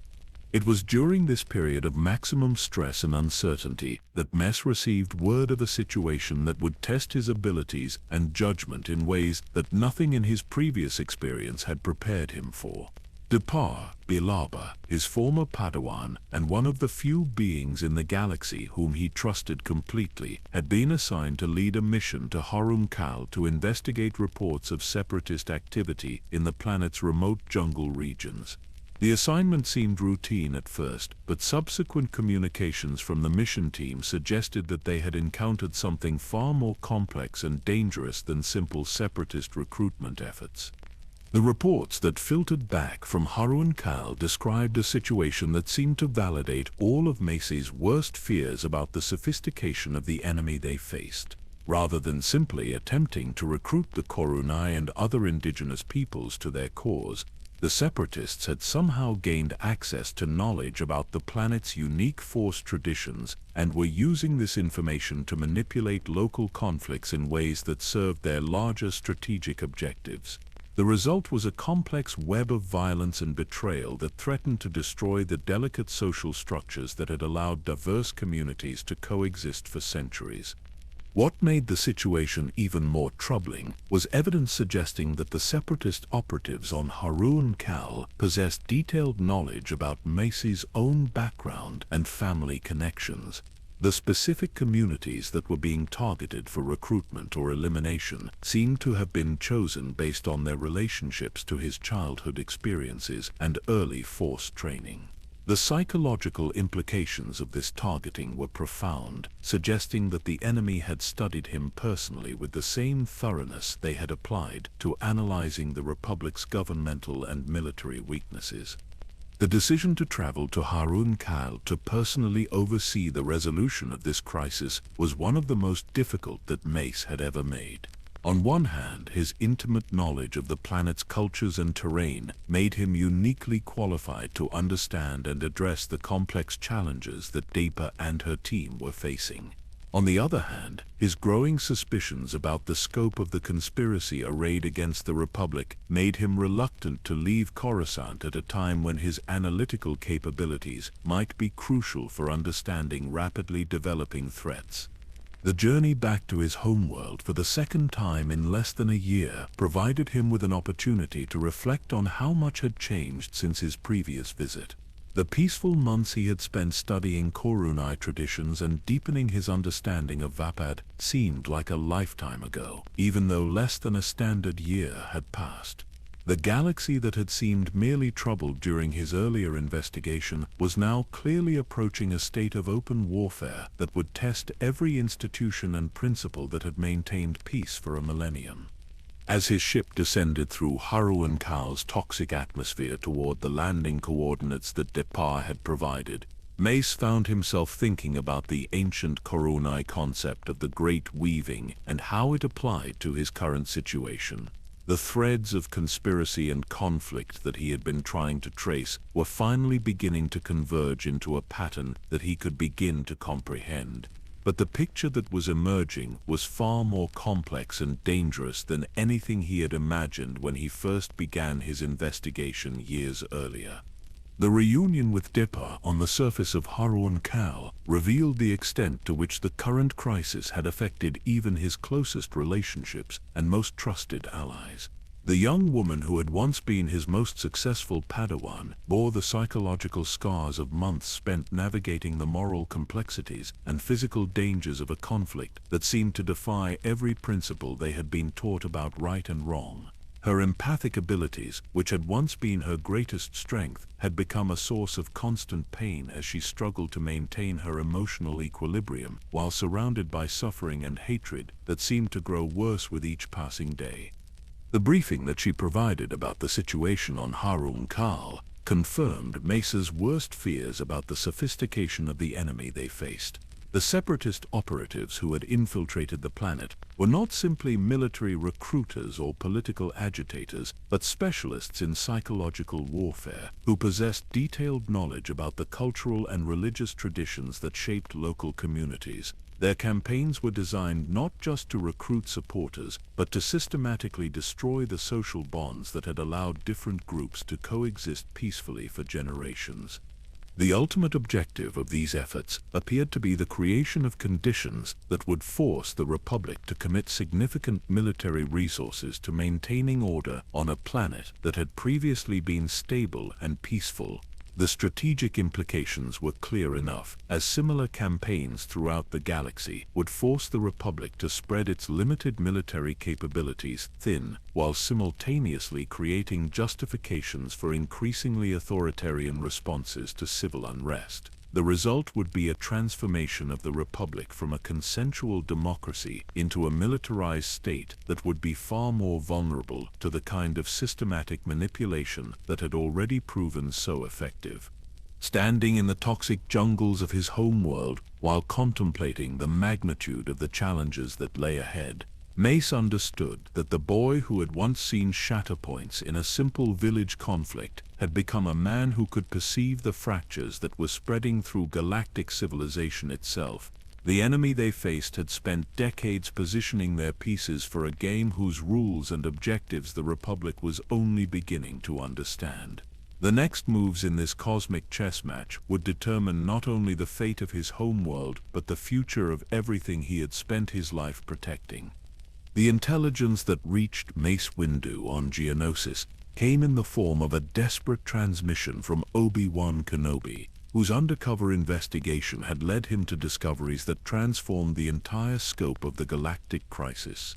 Hidden beneath the red desert sands of the remote world, vast droid manufacturing facilities were operating at full capacity, producing mechanical armies whose numbers defied comprehension. The scale of production that Obi-Wan described suggested not merely preparation for regional conflict, but mobilization for total galactic warfare on a scale that had not been seen for 1,000 years. The rescue mission that followed would become one of the most significant military operations in Jedi history, marking the end of their role as peacekeepers and the beginning of their transformation into generals in a war that none of them had wanted or anticipated. Leading 200 Jedi Knights and Masters into the gladiatorial arena on Geonosis, Mace understood that they were crossing a threshold from which there could be no return. The lightsabers that ignited in that dusty amphitheater represented not just individual weapons but the collective decision of the Jedi Order to abandon a millennium of peaceful tradition in favor of direct military action. The battle that erupted in the arena revealed truths that shattered every assumption about the nature of the threats facing the galaxy. The Separatist leadership was not simply a collection of disgruntled politicians and ambitious corporate executives, but a coordinated alliance that included some of the most powerful economic and military organizations in known space. The presence of figures like Newt Gunray, Poggle the Lesser, and San Hill demonstrated that the conspiracy Mace had been investigating for years was far more extensive and better organized than even his most pessimistic assessments had suggested. Yet even more shocking than the scope of the Separatist alliance was the discovery that their military capabilities had been developed with assistance from sources that possessed intimate knowledge of Republic and Jedi tactical doctrines. The battle droids that filled the arena fought with coordination and efficiency that exceeded anything that simple programming should have been able to achieve.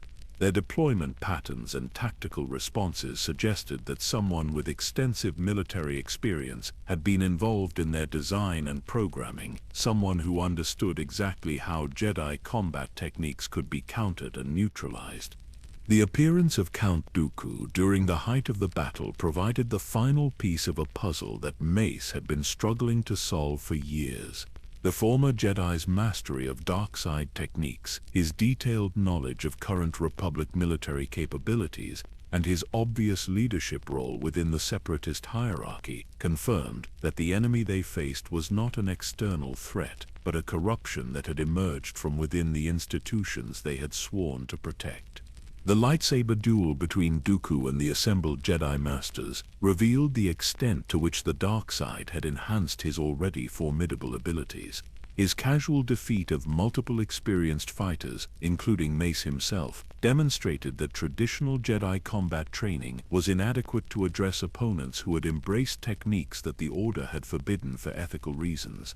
The humiliation of that defeat would haunt Mace for years afterward, serving as a constant reminder of the limitations that his adherence to conventional Jedi philosophy had imposed upon his effectiveness as a warrior.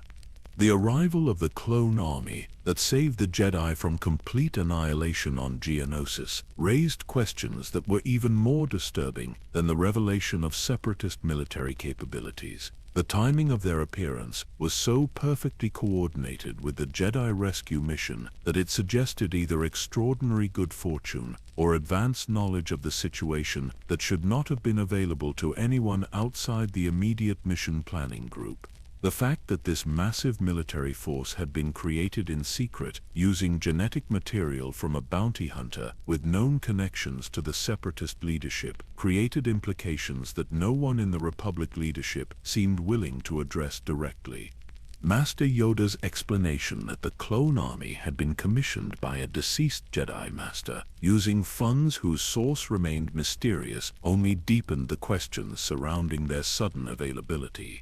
The idea that such a massive undertaking could have been completed without the knowledge or approval of the Jedi Council suggested either catastrophic failures in their intelligence capabilities or the existence of hidden agendas within their own ranks that had remained undetected for years. The strategic implications of accepting the clone army's assistance were profound and troubling. By using these soldiers to fight the separatist droid forces, the Republic was essentially committing itself to a military approach that had been designed and implemented without democratic oversight or public debate. The emergency powers that Chancellor Palpatine had been granted to authorize the use of the clone army represented a fundamental transformation in the nature of Republic governance, shifting power from elected representatives to executive authority in ways that paralleled the rise of authoritarian regimes throughout galactic history. Yet, the immediate tactical situation left no room for philosophical debates about the propriety of using the clone army. The separatist military capabilities that had been revealed on Geonosis posed an existential threat to the Republic that could not be addressed through conventional diplomatic or police action. The choice facing the Jedi leadership was not between ideal and imperfect solutions, but between accepting morally compromised assistance or watching the collapse of the civilization they had sworn to protect. Mace's analysis of the intelligence gathered during the Geonosis operation confirmed his worst fears about the sophistication of the enemy they faced. The coordination between various separatist factions demonstrated planning and resource allocation that could only have been achieved through central direction from sources with unprecedented access to information about Republic capabilities and intentions. The specific timing of their military buildup, the strategic positioning of their manufacturing facilities, and the careful coordination of their political and military campaigns all pointed to guidance from someone who understood the Republic's weaknesses with almost supernatural clarity. The financial networks that supported the separatist war machine were equally sophisticated and troubling. Corporate entities that maintained public facades of loyalty to the Republic were secretly funding military development that threatened to destroy the very system that had enabled their prosperity. Banking organizations that served as pillars of galactic commerce were providing loans and credit facilities that enabled the purchase of weapons and equipment that would be used against Republic forces. The level of institutional corruption that these discoveries revealed suggested that the enemy had spent decades positioning their assets throughout the galaxy's most important economic and political institutions. Most disturbing of all was the growing evidence that the separatist leadership possessed detailed intelligence about Jedi capabilities and limitations that should have been available only to members of the Order itself. Their tactical deployments consistently exploited weaknesses in traditional Jedi combat techniques, while their strategic planning seemed designed to force the Jedi into situations where their ethical principles would become tactical disadvantages. The pattern suggested either extensive surveillance of Jedi activities or collaboration from sources within the temple itself. The psychological impact of these revelations began to affect Mace's relationships with his fellow council members and his approach to the strategic challenges they faced. His natural intensity, which had always been a defining characteristic, began to take on darker and more aggressive qualities as the weight of his discoveries pressed down upon him. The isolation that resulted from his unique understanding of the true scope of the conspiracy created pressures that pushed him toward increasingly extreme conclusions and methods. His conversations with Depa Billaba during this period revealed that she was struggling with similar concerns about the nature of their mission and their obligations as Jedi. The violence she had witnessed on Haruun Kal, combined with her empathic sensitivity to the suffering of those caught in the expanding conflict, had created psychological wounds that traditional Jedi healing techniques seemed unable to address. The gap between the Order's peaceful ideals and the harsh realities of their current situation was creating internal conflicts that threatened to undermine the very foundations of their identity as servants of the light.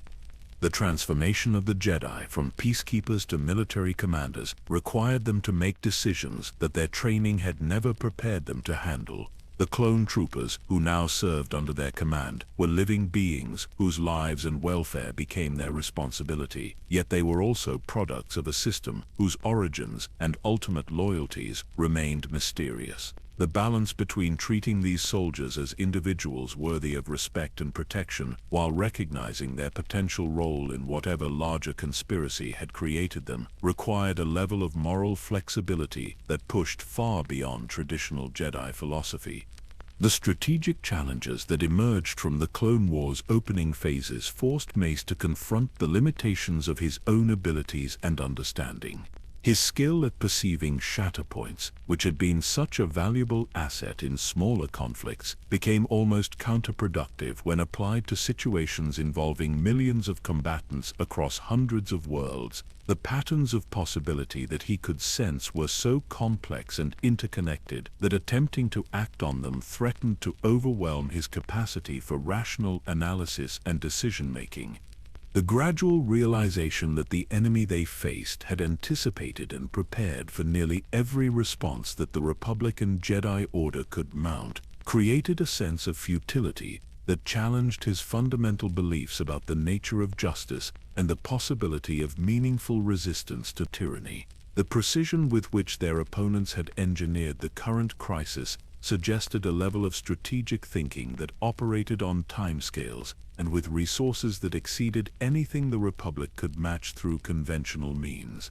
Yet even as the scope of the conspiracy became clearer, Mace found himself drawn deeper into the conflict by a sense of responsibility that transcended his personal doubts and fears. The clone troopers who served under his command deserved leadership that honored their sacrifice and dedication, regardless of the circumstances that had brought them into existence. The civilians caught in the expanding war zones needed protection that only the Jedi could provide, despite the moral complexities that surrounded their military role.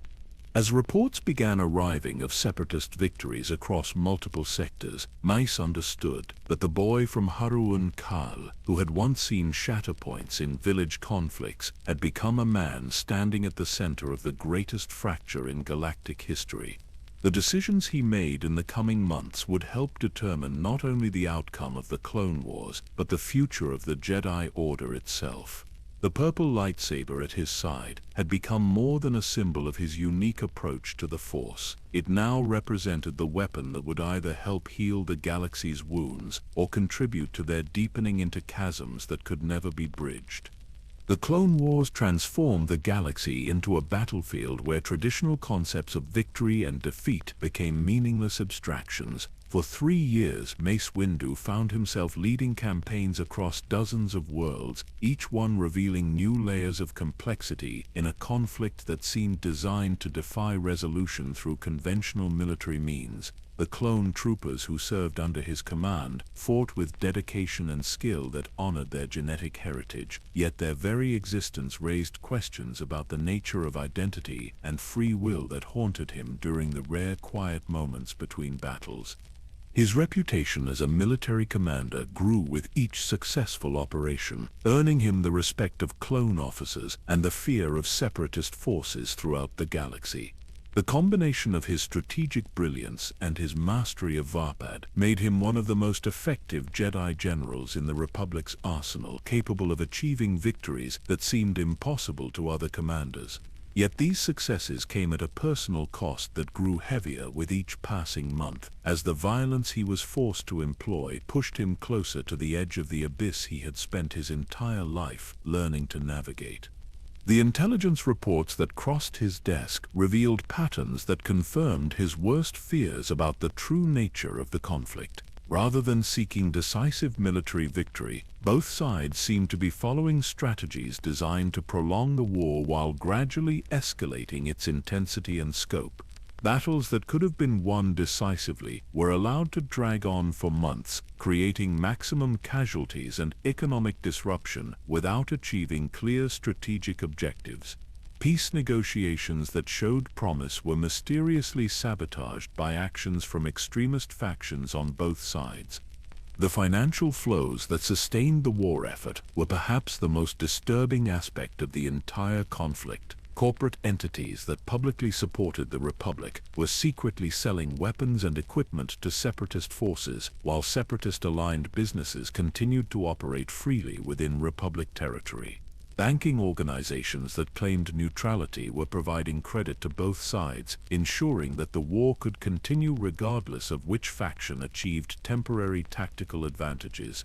Most troubling of all was the growing evidence that key military and political leaders on both sides were making decisions that served neither their stated objectives nor the interests of the populations they claimed to represent. Clone commanders who had previously shown tactical brilliance began making inexplicable errors at crucial moments. Separatist generals who had demonstrated strategic acumen suddenly launched poorly planned offensives that resulted in unnecessary losses for their own forces. The pattern that emerged from careful analysis suggested that someone with access to the highest levels of both military hierarchies was orchestrating events to achieve objectives that remained completely hidden from the combatants themselves.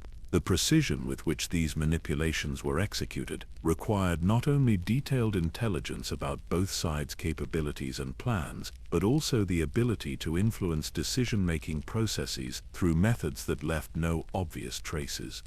Mace's investigation into these anomalies led him to focus increasingly on the figure of Chancellor Palpatine, whose emergency powers had grown steadily throughout the conflict. What had begun as temporary measures to address an immediate crisis had evolved into a permanent transformation of Republic governance that concentrated unprecedented authority in the office of the Supreme Chancellor.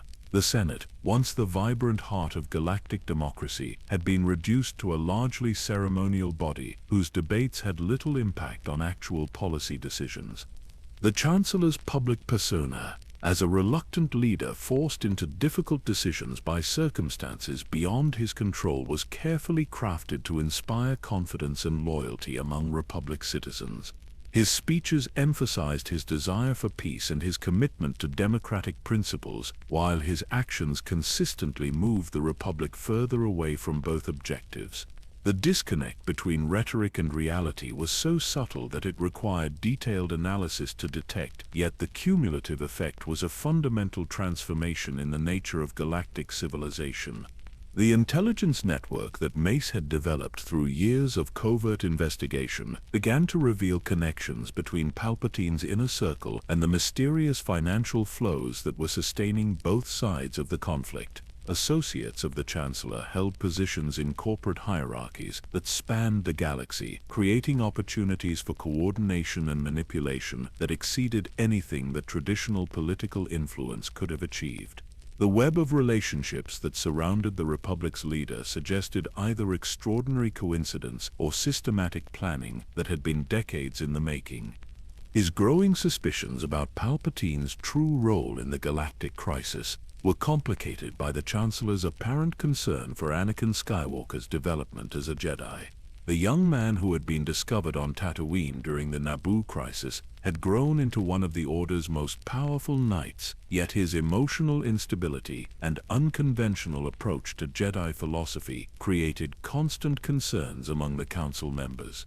Palpatine's interest in mentoring Anakin seemed benevolent on the surface, but the subtle ways in which these interactions undermined traditional Jedi teachings suggested more complex motivations. The relationship between Palpatine and Anakin became even more troubling when viewed in the context of ancient Sith methodologies for identifying and corrupting potential recruits. The Chancellor's patient cultivation of the young Jedi's trust, his encouragement of emotional attachments that violated Jedi principles, and his subtle undermining of Anakin's respect for the Council's authority, all followed patterns described in historical accounts of Sith manipulation techniques. The possibility that the Republic's leader might be a Sith Lord in disguise was so shocking that Mace found it difficult to discuss, even with his most trusted colleagues. The implications were staggering, as they suggested that the entire Clone Wars had been orchestrated by the very person who was supposed to be leading the Republic's resistance to separatist aggression. If true, it meant that every strategic decision, Every military deployment and every political initiative had been designed to serve the interests of the Republic's enemies rather than protect its citizens. The investigation that this suspicion required pushed Mace into territory that challenged every principle he had been taught about appropriate conduct for a Jedi. Surveillance of the Chancellor's activities required methods that bordered on espionage, while analysis of his political and financial connections demanded access to information that was classified at the highest levels of government security. The work was not only dangerous but morally ambiguous, as it required him to act against a leader who had been legally elected and granted emergency powers through constitutional processes. The breakthrough came through an unexpected source. During a routine debriefing, following a successful operation on Ryloth, Mace learned that clone intelligence units had detected unusual energy signatures emanating from the Chancellor's private offices during late-night meetings that did not appear on any official schedule. The specific characteristics of these energy readings were consistent with force manipulation techniques that were associated with dark side practices. This intelligence provided the concrete evidence that Mace needed to begin building a case for his suspicions about Palpatine's true nature. Working with a small group of trusted allies, including Master Yoda and selected clone intelligence specialists, he began to construct a comprehensive picture of the Chancellor's activities that revealed patterns of behavior consistent with Sith methodology. The evidence that accumulated over months of careful investigation painted a picture of manipulation and deception that exceeded anything in recorded galactic history. Palpatine had not simply taken advantage of the crisis created by the Clone Wars to expand his political power. He had orchestrated the entire conflict from its earliest stages to serve his own hidden agenda. The separatist movement, the clone army, the systematic weakening of democratic institutions, and the transformation of the Jedi from peacekeepers to military commanders had all been components of a master plan whose ultimate objective was the complete transformation of galactic civilization. The scope of this conspiracy required resources and planning capabilities that suggested Palpatine was not working alone. The network of collaborators and assets that had been necessary to implement such a comprehensive campaign of manipulation must have included individuals at the highest levels of government, military, and corporate hierarchies throughout the galaxy. The fact that such an extensive conspiracy had remained hidden for years demonstrated both the sophistication of its execution and the inadequacy of existing security and intelligence systems to detect such threats. Yet even as the evidence mounted for Palpatine's involvement in the galactic crisis, Mace found himself grappling with practical questions about how to respond to such revelations. The legal and constitutional mechanisms for removing a chancellor from office required Senate approval, but the same emergency powers that had enabled Palpatine's conspiracy had also given him the authority to dissolve or override Senate decisions. Traditional Jedi approaches to conflict resolution were clearly inadequate to address a situation where the Republic's leader was secretly working to destroy the institutions he had sworn to protect. The moral complexity of the situation was compounded by the knowledge that any action against Palpatine would likely trigger a political and military crisis that could result in the collapse of the Republic, even if the Chancellor's true nature was exposed. The systems and institutions that had been corrupted by his influence were now so central to galactic governance that removing them might cause more damage than allowing them to continue functioning under compromised leadership. As reports began arriving of increased separatist activity across multiple sectors, the careful balance that had sustained the Clone Wars for 3 years was beginning to shift toward a resolution that would serve the hidden agenda he had spent so much effort to understand. The decisions that would be made in the coming weeks would determine not only the fate of the Republic, but the future of the Force itself throughout the galaxy. Standing alone in his quarters as Coruscant's artificial day cycle faded into another programmed night, Mace contemplated the weight of knowledge that few beings in galactic history had been forced to bear. The boy from Haruun Kal who had learned to see shatterpoints in the Force was now watching the greatest fracture in the history of civilization approach its breaking point. The purple lightsaber that hung at his side represented more than a weapon or a symbol. It had become the instrument through which he would either help save the galaxy from destruction or bear witness to its final collapse into darkness. The revelation of Palpatine's true nature demanded a response that transcended anything in the Jedi Order's recorded history. For the first time in a millennium, the Council faced an enemy who had successfully infiltrated the highest levels of galactic government while maintaining perfect cover for decades. The implications were so staggering that traditional approaches to crisis management seemed not merely inadequate but potentially counterproductive, as they relied on institutional frameworks that had been compromised from their very foundations. Mace found himself at the center of urgent consultations that brought together the surviving members of the Jedi High Council with ancient masters whose wisdom spanned centuries of accumulated experience. Master Yoda's perspective proved invaluable, as his extraordinary longevity had given him first-hand knowledge of historical precedents that existed only as fragmentary records in the temple archives. The patterns he identified in Palpatine's methodology revealed striking similarities to Sith infiltration techniques that had been used during conflicts that predated the establishment of the current Republic. The emergency sessions that followed took place in the most secure chambers of the Jedi Temple, protected by force barriers and technological shielding that rendered them impervious to even the most sophisticated surveillance systems. Yet even within these sanctuaries, the Council members found themselves speaking in coded language and indirect references, as the scope of Palpatine's network made it impossible to determine with certainty which communication channels remained secure. Ki-Adi-Mundi's analytical approach to the crisis provided crucial insights into the strategic objectives that had guided Palpatine's long-term campaign. The systematic weakening of democratic institutions, the creation of military dependencies that could not be easily eliminated, and the gradual normalization of authoritarian emergency measures all followed patterns that suggested preparation for a transition to permanent dictatorial rule. The Clone Wars had not been an unfortunate necessity forced upon the Republic by external threats, but rather a carefully orchestrated crisis designed to justify the concentration of power that would enable this transformation.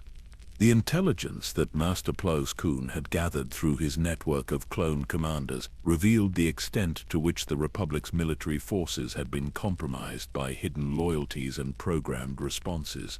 The behavioral modification techniques that had been incorporated into clone conditioning went far beyond simple military discipline, creating psychological dependencies and trigger mechanisms that could be activated remotely. The implications were terrifying, as they suggested that the Republic's primary military asset could be turned against the Jedi at a moment's notice. Sheikh T's reports from Kamino provided additional context for these disturbing discoveries.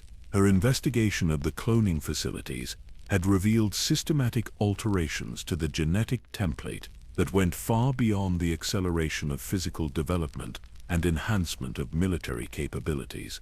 Subtle modifications to neurological structures created predispositions toward obedience and unquestioning loyalty that bordered on programmed behavior. The clone army that had saved the Republic was also the instrument that would enable its destruction. The philosophical implications of these revelations forced the Council to confront fundamental questions about the nature of justice and their obligations as servants of the Force. Traditional Jedi ethics emphasized patience, compassion, and the preservation of life, even when dealing with enemies who showed no such restraint. Yet the enemy they faced had demonstrated a level of ruthlessness and strategic thinking that rendered conventional moral approaches potentially suicidal. Metz's advocacy for decisive action reflected his growing understanding that the shatterpoint they faced was unlike anything the Jedi had previously encountered. The window of opportunity for preventing Palpatine's final consolidation of power was rapidly closing, and the cost of hesitation would be measured not in individual lives, but in the freedom and dignity of entire civilizations. The aggressive approach that his mastery of Vapid had taught him to channel was no longer a personal characteristic to be carefully controlled, but an essential tool for preserving everything the Jedi Order represented. The debate that followed revealed deep divisions within the Council about their role in galactic governance and the limits of acceptable action when faced with existential threats. Master Yoda's ancient wisdom counseled patience and careful observation, arguing that hasty action based on incomplete information could result in consequences far worse than the immediate threat they were trying to address. The dark side's influence was subtle and pervasive, and those who fought against it risked being corrupted by the very methods they employed. Yet Master Windu's analysis of the strategic situation painted a picture that left little room for extended deliberation. Palpatine's control over key governmental and military institutions was approaching the point where no conventional opposition would be possible. The Senate had been reduced to a ceremonial body whose decisions could be overridden at will, while the clone army provided enforcement capabilities that exceeded anything the Jedi could hope to match through purely defensive measures. The intelligence reports that continued to arrive throughout these deliberations confirmed the urgency of their situation. Separatist forces were withdrawing from key positions without explanation, suggesting that the military phase of Palpatine's campaign was approaching its predetermined conclusion. Corporate entities that had sustained both sides of the conflict were quietly liquidating assets and relocating personnel in ways that suggested advanced knowledge of major political changes. Most ominously, clone units throughout the galaxy were receiving new communication protocols and operational directives that bypassed traditional command structures. The specific nature of these changes remained unclear, but their timing and scope suggested preparation for coordinated action that would occur simultaneously across multiple sectors. The Republican military forces that had fought so valiantly to preserve democracy were being transformed into the instruments of its destruction. The gathering of wisdom that these sessions represented extended beyond simple strategic planning to encompass the deepest spiritual and philosophical traditions of the Jedi Order. Ancient holocrons were consulted for guidance about confronting corruption that had infected the very heart of galactic civilization. Prophecies that had been studied for generations were re-examined in light of current events, revealing warnings about the rise of darkness that previous scholars had interpreted as symbolic rather than literal. The revelation that Anakin Skywalker might indeed be the chosen one of ancient prophecy added another layer of complexity to an already overwhelming situation. The young Jedi's extraordinary power and his close relationship with Chancellor Palpatine created both opportunities and dangers that were difficult to evaluate within the compressed timeframe they faced. His potential role in either the Republic's salvation or its final destruction could not be ignored. Yet the emotional instability that characterized his approach to the Force made him an unreliable ally at best. Master Obi-Wan Kenobi's insights into his former Padawan's psychological state provided crucial context for understanding the manipulation that Palpatine had been conducting over several years. The Chancellor's cultivation of Anakin's trust and his systematic undermining of the young man's confidence in Jedi wisdom followed patterns that were clearly designed to prepare him for eventual recruitment to the dark side. The specific fears and desires that Palpatine had exploited suggested intimate knowledge of Anakin's psychological vulnerabilities that could only have been gained through extensive observation and analysis. The weight of these revelations created psychological pressures that tested the emotional discipline of even the most experienced council members. The knowledge that their order had been manipulated and deceived for years created feelings of anger and betrayal that challenged their commitment to the light side of the Force. The temptation to respond with the same ruthlessness that their enemies had demonstrated was strong, particularly for those who had lost friends and students to the orchestrated violence of the Clone Wars. Mace's experience with walking the line between light and dark became an invaluable resource during these deliberations, as his mastery of Vapid had taught him to channel aggressive emotions without being consumed by them. His ability to maintain clarity and purpose while acknowledging the full scope of their desperate situation provided a model for the kind of balanced response that the crisis demanded. The techniques he had developed for transforming anger into focused determination could be adapted by other council members who were struggling with similar emotional challenges. The strategic planning that emerged from these sessions reflected a synthesis of traditional Jedi wisdom and pragmatic realism that represented something entirely new in the Order's approach to conflict resolution. The careful balance between preserving their core principles and adapting to unprecedented circumstances required innovations in both tactics and philosophy that pushed the boundaries of conventional Jedi thinking. As intelligence reports began indicating unusual activity in the Chancellor's private quarters and increased communication traffic between Palpatine's office and unknown recipients throughout the galaxy, the Council understood that the final phase of the conspiracy was beginning. The patient enemy who had spent decades positioning his pieces for this moment was preparing to make his decisive move. The response that the Jedi crafted would determine not only their own survival, but the fate of freedom throughout the galaxy. Standing in the council chamber, as Coruscant's artificial sunset painted the sky in shades of amber and gold, Mace contemplated the extraordinary journey that had brought him from a young boy, seeing shatterpoints in a Koronai village, to a Jedi Master preparing to confront the greatest threat in galactic history. The purple lightsaber at his side hummed with potential energy, waiting for the moment when words and planning would give way to action. The wisdom that had been gathered in these chambers would soon be tested against an enemy whose patience and cunning had already reshaped the galaxy according to his dark vision. The final hours before confronting Chancellor Palpatine stretched like an eternity. Each moment weighted with the knowledge that galactic history was about to pivot on decisions that could never be undone. Mace Windu stood in his private chambers as Coruscant's endless cityscape sparkled beneath him, the artificial lights creating patterns that reminded him of the star charts he had studied as a young Padawan. Those maps had seemed to promise infinite possibilities for exploration and discovery, but now the galaxy felt smaller, more constrained, as if the very fabric of space itself had been twisted to serve the ambitions of a single malevolent intelligence. The intelligence network that had taken years to construct was providing its final reports, each transmission confirming details of the conspiracy that had reshaped civilization while remaining hidden in plain sight. Corporate executives who had publicly championed democratic values were quietly transferring assets to secure locations beyond the reach of Republic law enforcement. Military commanders whose loyalty had never been questioned were receiving coded communications that bypassed normal command protocols.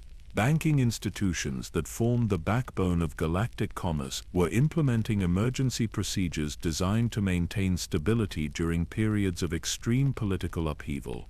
The pattern that emerged from these disparate activities painted a picture of coordination that exceeded anything the Jedi Council had imagined possible. The enemy they were preparing to confront had not simply infiltrated existing institutions, but had fundamentally altered their structure and purpose over decades of patient manipulation.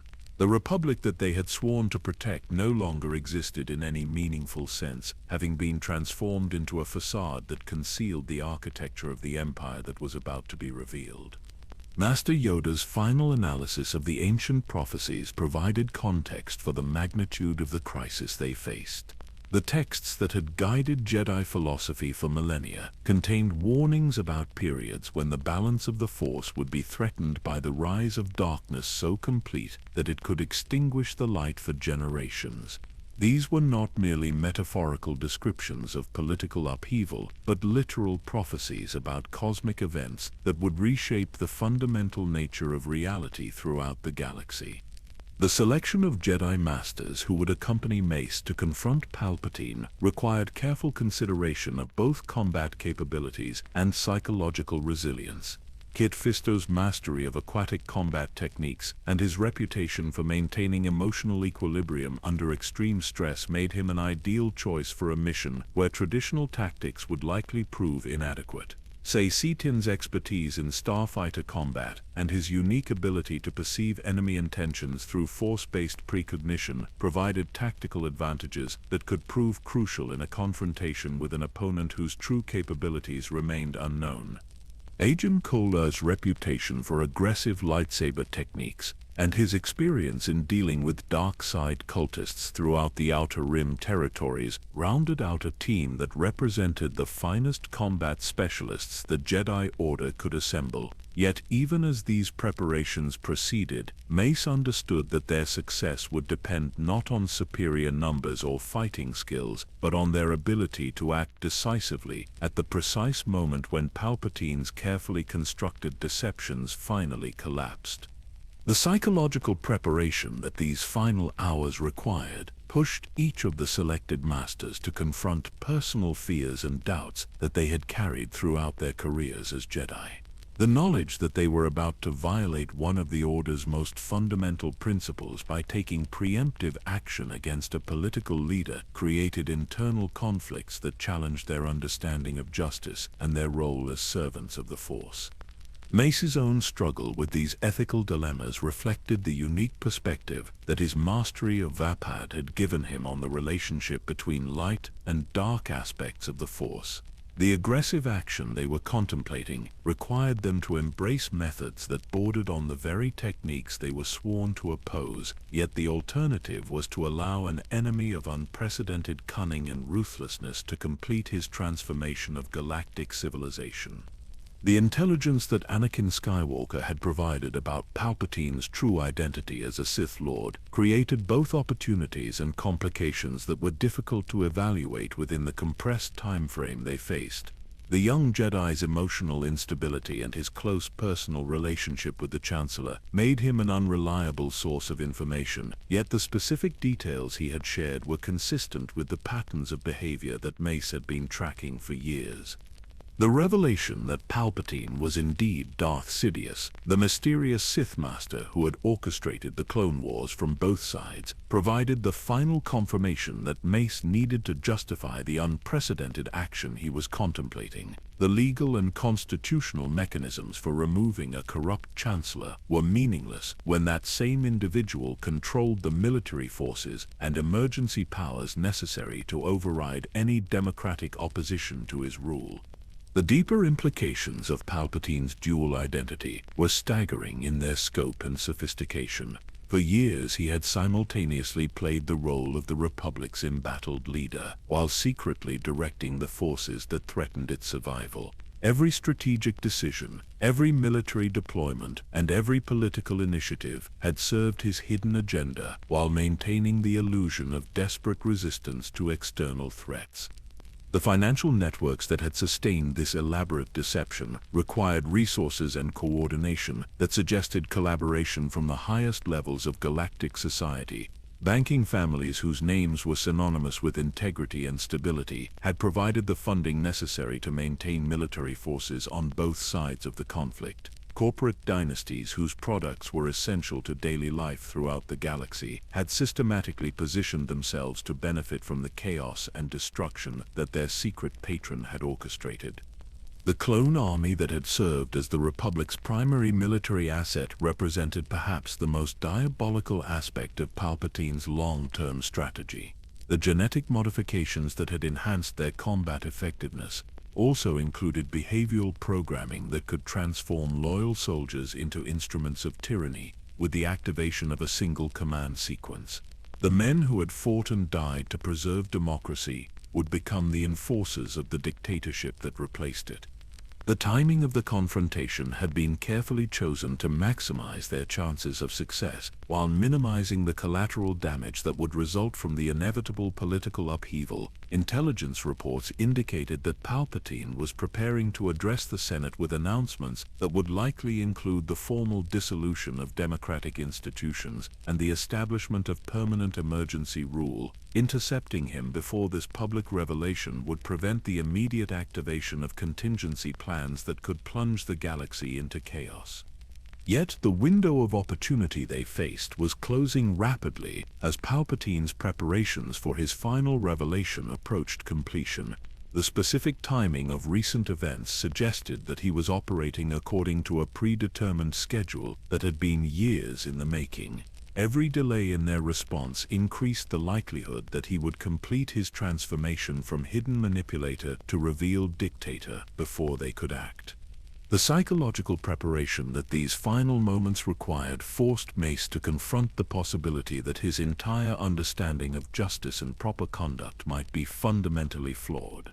The enemy they faced had achieved his position through patient adherence to legal and constitutional processes, using the Republic's own democratic institutions to accumulate the power necessary to destroy them. The response that this situation demanded pushed far beyond the boundaries of traditional Jedi philosophy into territory that had no clear moral guidelines. The weight of command that he had carried throughout the Clone Wars had prepared him for the burden of making decisions that would affect the lives of millions, but the choice he now faced transcended anything in his previous experience. The actions he was about to take would either preserve the possibility of freedom throughout the galaxy or mark the moment when the Jedi Order abandoned its principles in a futile attempt to oppose an enemy whose victory had already been assured through superior planning and ruthless execution. The gathering storm clouds that were building over Coruscant's endless skyline seemed to reflect the cosmic forces that were converging toward this crucial moment in galactic history. The boy from Haruun Kal, who had learned to see shatterpoints in the Force, was now approaching the greatest fracture in the history of civilization, carrying the weight of decisions that would echo through the ages. As he prepared to leave his chambers for what might be the final time, Mace allowed himself a moment of reflection on the journey that had brought him to this point. The purple lightsaber at his side represented more than a weapon or a symbol of his unique approach to the Force. It had become the instrument through which he would either help preserve the light in a galaxy threatened by absolute darkness, or bear witness to its final extinguishing by forces too powerful and cunning to be defeated through conventional means. The approach to truth that these final preparations represented was unlike anything in recorded Jedi history, requiring innovations in both strategy and philosophy that pushed the boundaries of everything the Order had traditionally represented. Yet the alternative to decisive action was acceptance of a future where freedom and justice would become nothing more than memories preserved in the archives of a fallen civilization. The Chancellor's office had always been a place of power, its towering windows overlooking the sprawling expanse of Coruscant's governmental district, while ancient artifacts from 1,000 worlds decorated the chambers where galactic policy was shaped. But as Mace Windu stepped through the ornate doorway with Kit Fisto, Saisi Tin, and Agent Kola flanking him, the familiar space felt transformed by the weight of truth that could no longer be hidden behind diplomatic protocol and political theater. Palpatine's reaction to their arrival revealed layers of calculation that had been concealed beneath decades of carefully crafted public persona. The surprise that flickered across his features lasted only a fraction of a second before being replaced by the practiced composure of a politician who had survived countless crises through superior preparation and strategic thinking.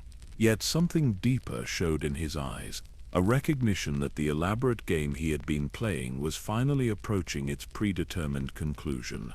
The words that Mace spoke carried the authority of a millennium of Jedi tradition while simultaneously marking the moment when that tradition would be forever changed by the necessities of unprecedented circumstances.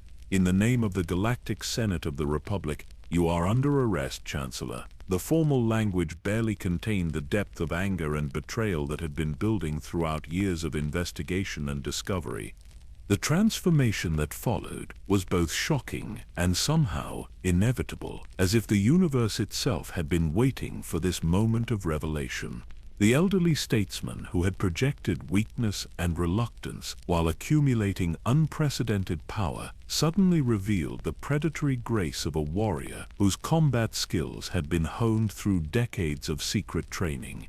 The lightsaber that materialized in his hand blazed with the crimson energy of the dark side, its malevolent hum filling the chamber with harmonics that seemed to resonate with frequencies of fear and hatred. What followed was less a lightsaber duel than a demonstration of combat artistry so advanced that it transcended normal understanding of what was possible through purely physical means. Palpatine's assault on the assembled Jedi Masters revealed fighting techniques that incorporated not only supreme skill with a lightsaber, but also psychological warfare tactics designed to exploit each opponent's individual weaknesses and fears.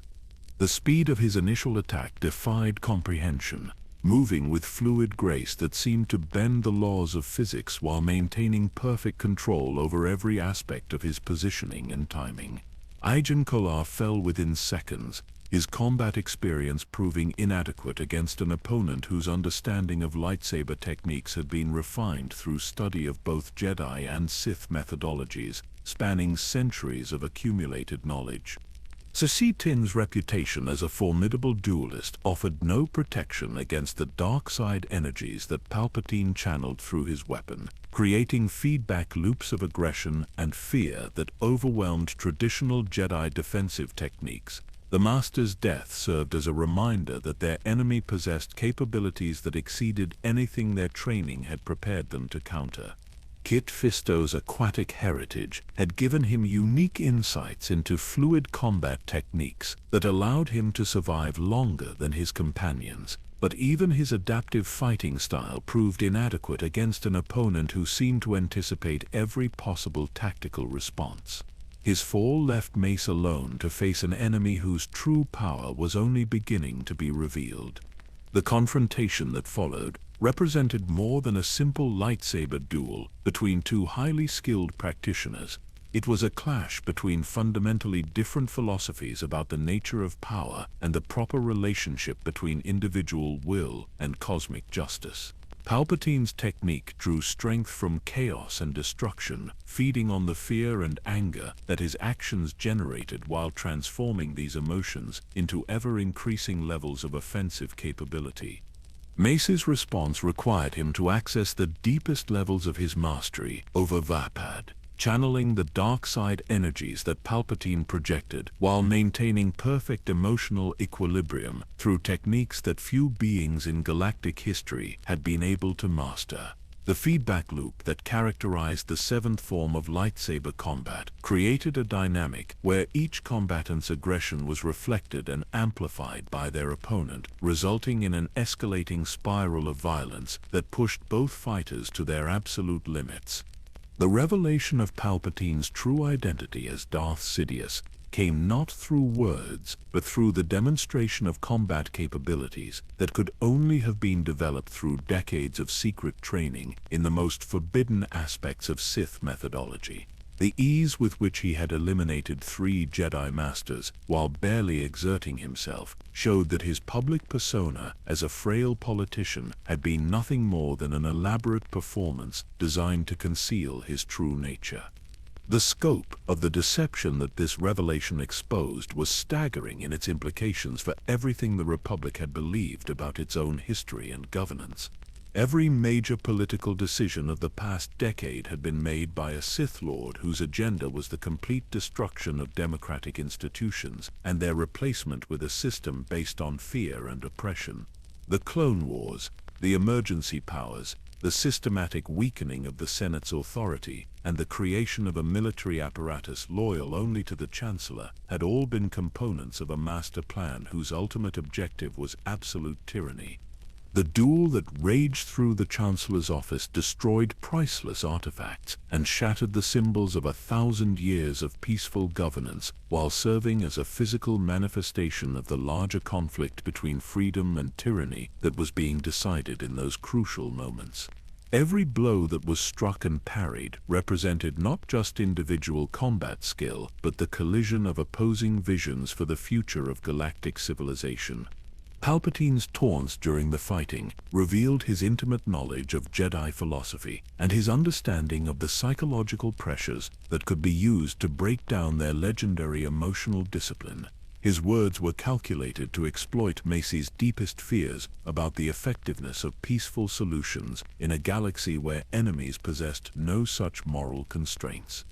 The moment when Mace gained the upper hand in their duel represented more than a tactical victory achieved through superior fighting skill. It was the instant when decades of patient investigation and strategic thinking culminated in the exposure of truth that had been hidden behind layers of deception and manipulation. The purple lightsaber that pressed against Palpatine's throat carried the weight of justice, delayed but not denied. Yet, even in apparent defeat, Palpatine's reaction revealed the depth of his strategic thinking and his preparation for every possible contingency.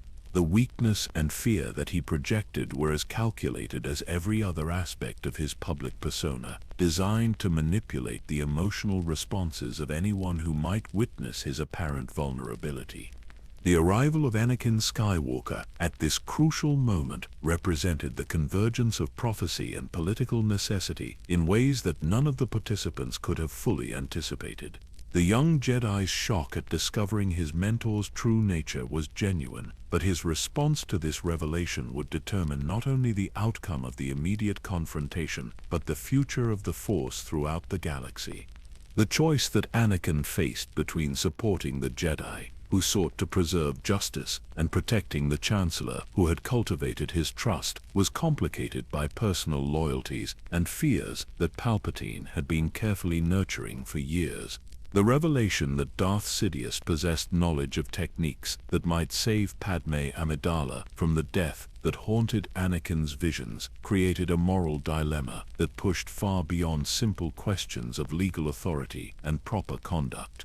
The words that Palpatine spoke about the nature of power and the limitations of Jedi philosophy were designed to exploit the doubts and frustrations that had been building within Anakin throughout his unconventional training. The Sith Lord's promise of abilities that the Jedi would never teach struck at the heart of the young man's deepest fears about his inadequacy and his inability to protect those he loved.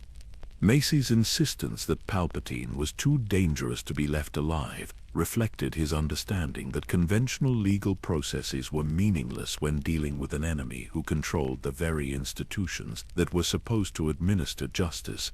The Sith Lord's demonstrated willingness to manipulate galactic civilization for his personal agenda made him an existential threat that could not be contained through traditional means. The intervention that followed marked the moment when the galaxy's fate was decided not by wisdom or justice, but by the personal anguish of a young man whose emotional attachments had been systematically weaponized against the cause of freedom. The lightning that erupted from Palpatine's fingers carried more than deadly electrical energy. It bore the accumulated hatred and malice of centuries of Sith philosophy distilled into pure destructive force. The fall from the Chancellor's office window represented more than the physical death of a single Jedi Master. It symbolized the end of an era when the Force had been guided by principles of peace and justice, and the beginning of a dark age when power would serve only the ambitions of those ruthless enough to seize and maintain it. As Mace Windu plummeted through Coruscant's endless cityscape, his final thoughts were not of personal failure, but of the galactic tragedy that his death would help to enable. The boy from Haruun Kal, who had learned to see shatterpoints in the Force, had witnessed the greatest fracture in galactic history and had fallen trying to prevent its completion. The purple lightsaber that had once symbolized his unique approach to balancing light and dark was extinguished forever, leaving only the crimson glow of Sith lightning to illuminate the dawn of the Empire. The execution of Order 66 reverberated across the galaxy like a seismic shockwave, transforming loyal clone troopers into instruments of systematic genocide, with the activation of behavioral programming that had been embedded in their genetic conditioning from birth. In a single moment, the Republic's greatest military asset became the Empire's most effective weapon for eliminating the Jedi Order and consolidating absolute power under the rule of the newly revealed Emperor Palpatine. The scope and coordination of this galactic purge exceeded anything in recorded history, demonstrating the extent to which Palpatine's conspiracy had penetrated every level of military and governmental hierarchy. Jedi Masters who had led clone units for years were cut down by soldiers who had fought beside them through countless battles, their loyalty and trust making them vulnerable to betrayal that had been planned before their first meeting. The few Jedi who survived the initial wave of executions found themselves hunted across the galaxy by forces that possessed intimate knowledge of their abilities, training, and likely hiding places. The network of safe houses and ally contacts that had sustained the Order through previous crises had been systematically mapped and compromised, leaving survivors isolated and desperate in a universe that had suddenly become hostile to their very existence. Master Yoda's survival of the assault on Kashyyyk provided one of the few rays of hope in the immediate aftermath of the Purge, though his subsequent exile to Dagobah represented a strategic retreat rather than preparation for organized resistance. The ancient master's decision to withdraw from galactic affairs reflected his understanding that the darkness which had risen was too pervasive and well-established to be defeated through conventional opposition. Obi-Wan Kenobi's discovery of the security recordings that revealed Anakin's transformation into Darth Vader provided devastating confirmation of how completely Palpatine's manipulation had succeeded. The young man who had been prophesied to bring balance to the Force had instead become the instrument of its corruption, his fall representing not just personal tragedy but cosmic catastrophe that would echo through generations. The systematic destruction of Jedi temples and archives represented more than simple elimination of political opposition. It was cultural genocide designed to erase the accumulated wisdom and traditions that had guided galactic civilization for a millennium. Ancient texts that contained knowledge about the nature of the Force and techniques for resisting dark side corruption were burned in public ceremonies that served both practical and symbolic purposes. The transformation of the Republic into the Empire proceeded with bureaucratic efficiency that revealed the extent of Palpatine's preparation for this moment. Constitutional provisions that had safeguarded democratic institutions were suspended through emergency legislation that claimed necessity while establishing permanent authoritarian rule. The Senate was reduced to a ceremonial body whose debates provided the illusion of representative government, while real power concentrated in the hands of regional governors and military commanders who served at the emperor's pleasure. The economic implications of this political transformation were equally profound, as corporate entities that had supported both sides during the Clone Wars now found themselves subordinated to imperial authority in ways that eliminated meaningful competition or independent action. The diversity of economic systems that had characterized the Republic was replaced by centralized planning that served imperial strategic objectives rather than promoting general prosperity or innovation. The propaganda apparatus that supported these changes drew upon sophisticated understanding of mass psychology and communication techniques that had been developed through decades of careful study. The narrative that emerged from imperial information networks portrayed the Jedi as treasonous conspirators whose elimination had been necessary to preserve peace and stability throughout the galaxy. Yet beneath the surface of apparent imperial triumph, the seeds of resistance were already beginning to take root among populations that retained memories of democratic governance and respect for the principles that the Jedi had represented. The authoritarian methods necessary to maintain imperial control created grievances and opposition that would eventually coalesce into organized rebellion. The personal cost of Mace Windu's death extended far beyond the loss of a single powerful Jedi Master. His unique approach to balancing light and dark aspects of the Force had represented a potential path for addressing the kinds of moral complexities that characterized conflicts with enemies who possessed no ethical constraints. The techniques he had developed for channeling aggressive emotions in service of justice died with him, leaving future Jedi with fewer tools for confronting similar challenges. The philosophical implications of his fall were equally significant. as they demonstrated the inadequacy of traditional Jedi approaches when dealing with enemies who had studied their methods for decades and developed specific countermeasures. The restraint and compassion that had been sources of strength in previous conflicts became weaknesses that could be exploited by opponents who felt no similar moral obligations. The investigation into Mace's background and training that Imperial intelligence conducted revealed the extent to which his unique gifts had posed a threat to Sith plans that extended far beyond the immediate crisis. His ability to perceive shatterpoints in the Force had given him insights into the nature of Palpatine's conspiracy that no other Jedi had possessed, making his elimination a strategic necessity rather than simply a tactical convenience. The systematic suppression of information about Mace's actual accomplishments and character served Imperial purposes by preventing him from becoming a symbol of resistance or inspiration for future opposition movements. The narrative that emerged from official sources portrayed him as a radical extremist whose actions had threatened galactic peace and justified the Emperor's harsh response. Yet among the scattered survivors of the Jedi Purge, and the growing networks of resistance that were beginning to form throughout the galaxy, memories of Mace Windu's dedication to justice and his willingness to make difficult decisions in defense of freedom provided inspiration that could not be completely suppressed. His example demonstrated that even the most powerful enemies could be confronted and defeated, though the cost might be measured in individual sacrifice rather than immediate victory. The legacy of his mastery over Vapad survived in fragments of teaching that had been shared with selected students before his death. These techniques would prove valuable for future Force users who found themselves facing similar moral dilemmas about the appropriate use of aggressive emotions in pursuit of righteous objectives.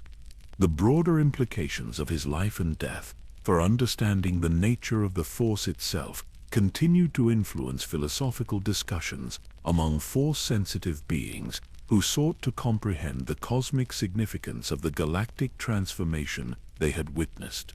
His demonstration that the dark side could be confronted and channeled without inevitably leading to corruption provided hope that the balance he had represented might eventually be restored. The strategic lessons that could be learned from his investigation of Palpatine's conspiracy proved valuable for resistance organizations that needed to understand how seemingly legitimate institutions could be systematically corrupted and transformed into instruments of oppression. The patterns he had identified in the manipulation of political and economic systems provided insights that would be crucial for developing effective opposition to Imperial rule. The personal relationships that Mace had built throughout his career continued to influence individuals who had survived the Purge and found themselves in positions where they could affect the course of galactic events. Clone commanders who had served under his leadership retained respect for his principles and methods, creating opportunities for resistance activities that drew upon loyalties that predated Imperial conditioning. The worlds that had benefited from his diplomatic missions and military campaigns during the Clone Wars preserved memories of his fairness and effectiveness that contrasted sharply with Imperial propaganda about Jedi incompetence and treachery. These positive associations would prove valuable for future resistance movements that needed to rebuild public trust in alternatives to Imperial authority. The training facilities and techniques that he had developed for helping troubled Force-sensitive individuals control their abilities provided resources that would be essential for rebuilding Jedi traditions after the Empire's eventual fall. His insights into managing the psychological pressures that came with extraordinary power offered guidance that would be crucial for preventing future generations from repeating the mistakes that had led to Anakin's corruption. As the immediate shock of the Jedi Purge gave way to the long-term reality of Imperial rule, the galaxy began the slow process of adapting to conditions that would define civilization for the next 2 decades. The boy from Haruun Kal, who had learned to see shatterpoints in the Force, had become a man whose death marked the end of one era and the beginning of another. His sacrifice serving as both warning and inspiration for those who would carry on the struggle for freedom and justice in the dark years ahead. The purple lightsaber that had once blazed with unique power was gone forever, but the principles it had represented lived on in the hearts and minds of beings throughout the galaxy who refused to accept that tyranny was the natural order of the universe. The legacy of Mace Windu would endure not in monuments or official histories, but in the quiet acts of courage and resistance that would eventually bloom into rebellion and restoration. In the quiet years that followed the fall of the Empire, when the New Republic struggled to rebuild institutions that had been shattered by decades of tyranny, scholars and historians began the careful work of reconstructing the true stories of those who had fought and died in the galaxy's darkest hour. Among these forgotten heroes, the name of Mace Windu emerged from the shadows of imperial propaganda to take its rightful place in the chronicles of courage and sacrifice that had ultimately preserved the possibility of freedom. The Jedi Temple on Coruscant, rebuilt from the ashes of its former glory, became a place of pilgrimage for those who sought to understand the complex legacy of the order that had once guided galactic civilization. In its restored archives, young Force-sensitive beings discovered fragmentary records of Mace's teachings about the balance between light and dark, his innovations in lightsaber combat, and his unique approach to confronting moral challenges that defied simple solutions. Luke Skywalker, in his efforts to rebuild the Jedi Order, found particular value in studying Mace's philosophical writings about the nature of justice and the appropriate use of power in service of the greater good. The techniques that Mace had developed for channeling aggressive emotions without being consumed by them offered insights that proved essential for training a new generation of Jedi who would face temptations and challenges that their predecessors could never have imagined. The worlds that had known Mace's protection during the Clone Wars preserved memories of his fairness and effectiveness in ways that transcended official histories. On Ryloth, where he had once helped liberate enslaved Twitty communities, monuments were erected that celebrated not just his military victories, but his commitment to defending the vulnerable against exploitation and oppression. Haruun Kal, his toxic homeworld, became a destination for those who sought to understand the roots of his unique connection to the Force. The Korakai people, who had survived both imperial persecution and the ecological devastation of industrial exploitation, shared their traditional knowledge about the balance between creation and destruction that had shaped Mace's earliest understanding of cosmic truth. The glass storms that still swept across Haruun Kal's poisoned atmosphere seemed to carry echoes of ancient wisdom, reminding visitors that strength without compassion was mere brutality, while compassion without strength was powerless to protect those in need.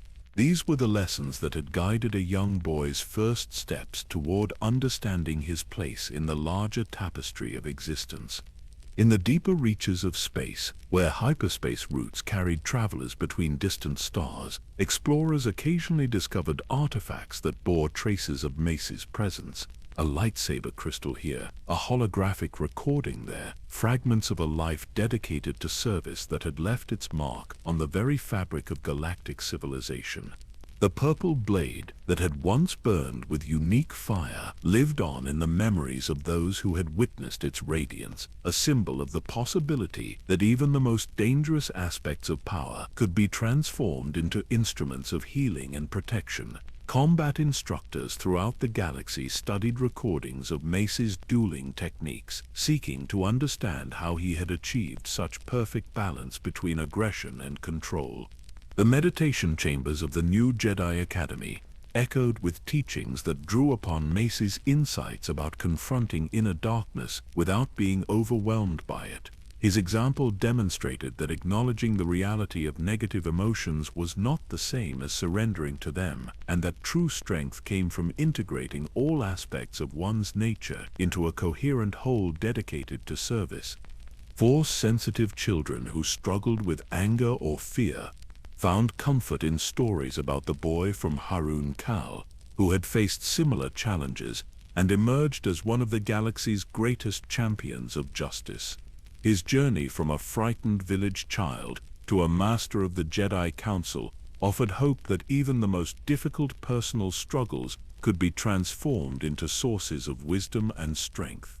The academic study of Force philosophy was enriched by careful analysis of Mace's contributions to understanding the relationship between individual choice and cosmic destiny. His ability to perceive shatterpoints had provided unique insights into how small actions could have vast consequences, demonstrating that every being possessed the potential to influence the course of galactic events through their decisions.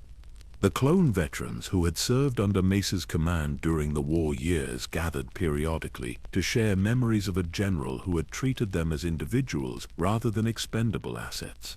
Their stories preserved knowledge of his tactical brilliance and his genuine concern for the welfare of those under his protection, qualities that had inspired loyalty that transcended the artificial conditioning that had made their creation possible.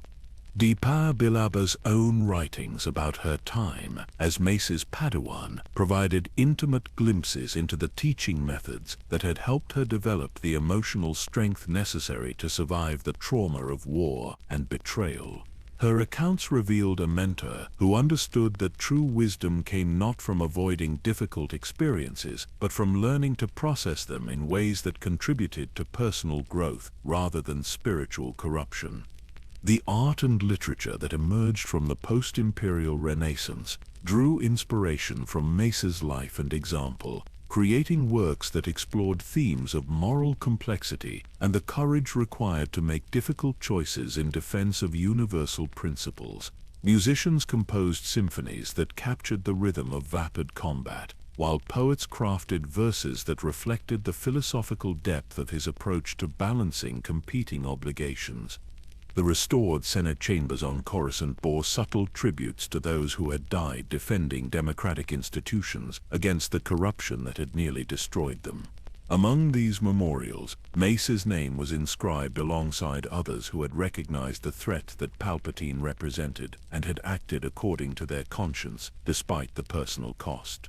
The investigation that eventually uncovered the full scope of Palpatine's conspiracy vindicated many of the concerns that Mace had raised during the final years of the Republic. Historical analysis revealed that his warnings about systematic manipulation and hidden influences had been remarkably accurate, despite being dismissed by colleagues who preferred to believe in simpler explanations for complex problems. The philosophical schools that emerged to study the nature of the Force incorporated Mace's insights about the necessity of confronting evil directly while maintaining moral clarity about one's ultimate objectives. His example provided a model for how beings of conscience could engage with necessary violence without being corrupted by it, offering guidance for future generations who would face similar moral dilemmas. As the decades passed, and the immediate trauma of the imperial period began to fade into historical memory, Mace Windu's story became part of the larger mythology that defined galactic culture. Children throughout the known worlds learned about the Jedi Master who had walked the line between light and dark, whose purple lightsaber had blazed with justice, and whose sacrifice had helped preserve the possibility of freedom. The ancient Karunai concept of the Great Weaving found new expression in these stories, as beings began to understand that individual lives were threads in a larger tapestry whose pattern extended across generations and species. Mace's thread had been cut short by violence and betrayal, but its influence continued to strengthen the overall design in ways that honored his commitment to justice and compassion. In the quiet moments before sleep, when the artificial lights of countless worlds dimmed to simulate the natural rhythms that connected all life to the cosmic cycles of creation and renewal, parents shared these stories with their children. They spoke of a boy who had learned to see where things could break and had dedicated his life to healing rather than destroying, of a man who had faced the greatest darkness the galaxy had ever known and had not flinched from his duty.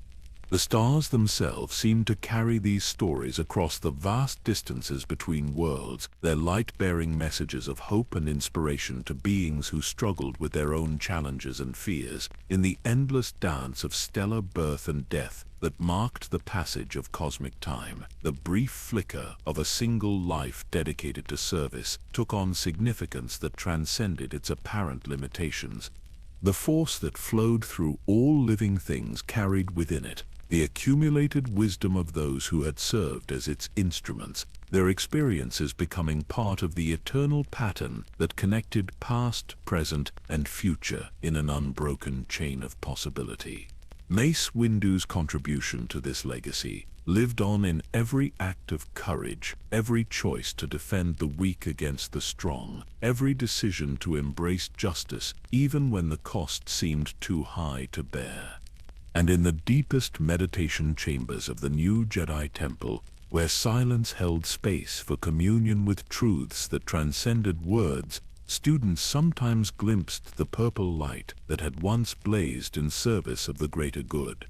It reminded them that even in the darkest times, when evil seemed triumphant and hope appeared lost, the Force remained eternal, waiting for those brave enough to serve as its instruments in the endless struggle between creation and destruction, between love and fear, between the light that illuminated possibility and the darkness that sought to extinguish it forever.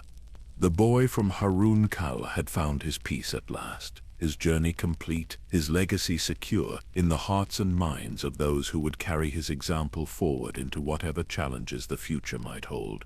The purple blade was silent now, but its memory burned eternal, a beacon of hope in the vast tapestry of stars that stretched endlessly across the galaxy he had died to protect.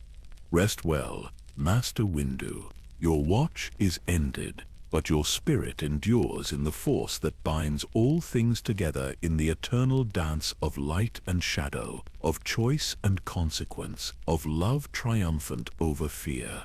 The galaxy sleeps a little safer for your sacrifice, and dreams a little brighter for your example.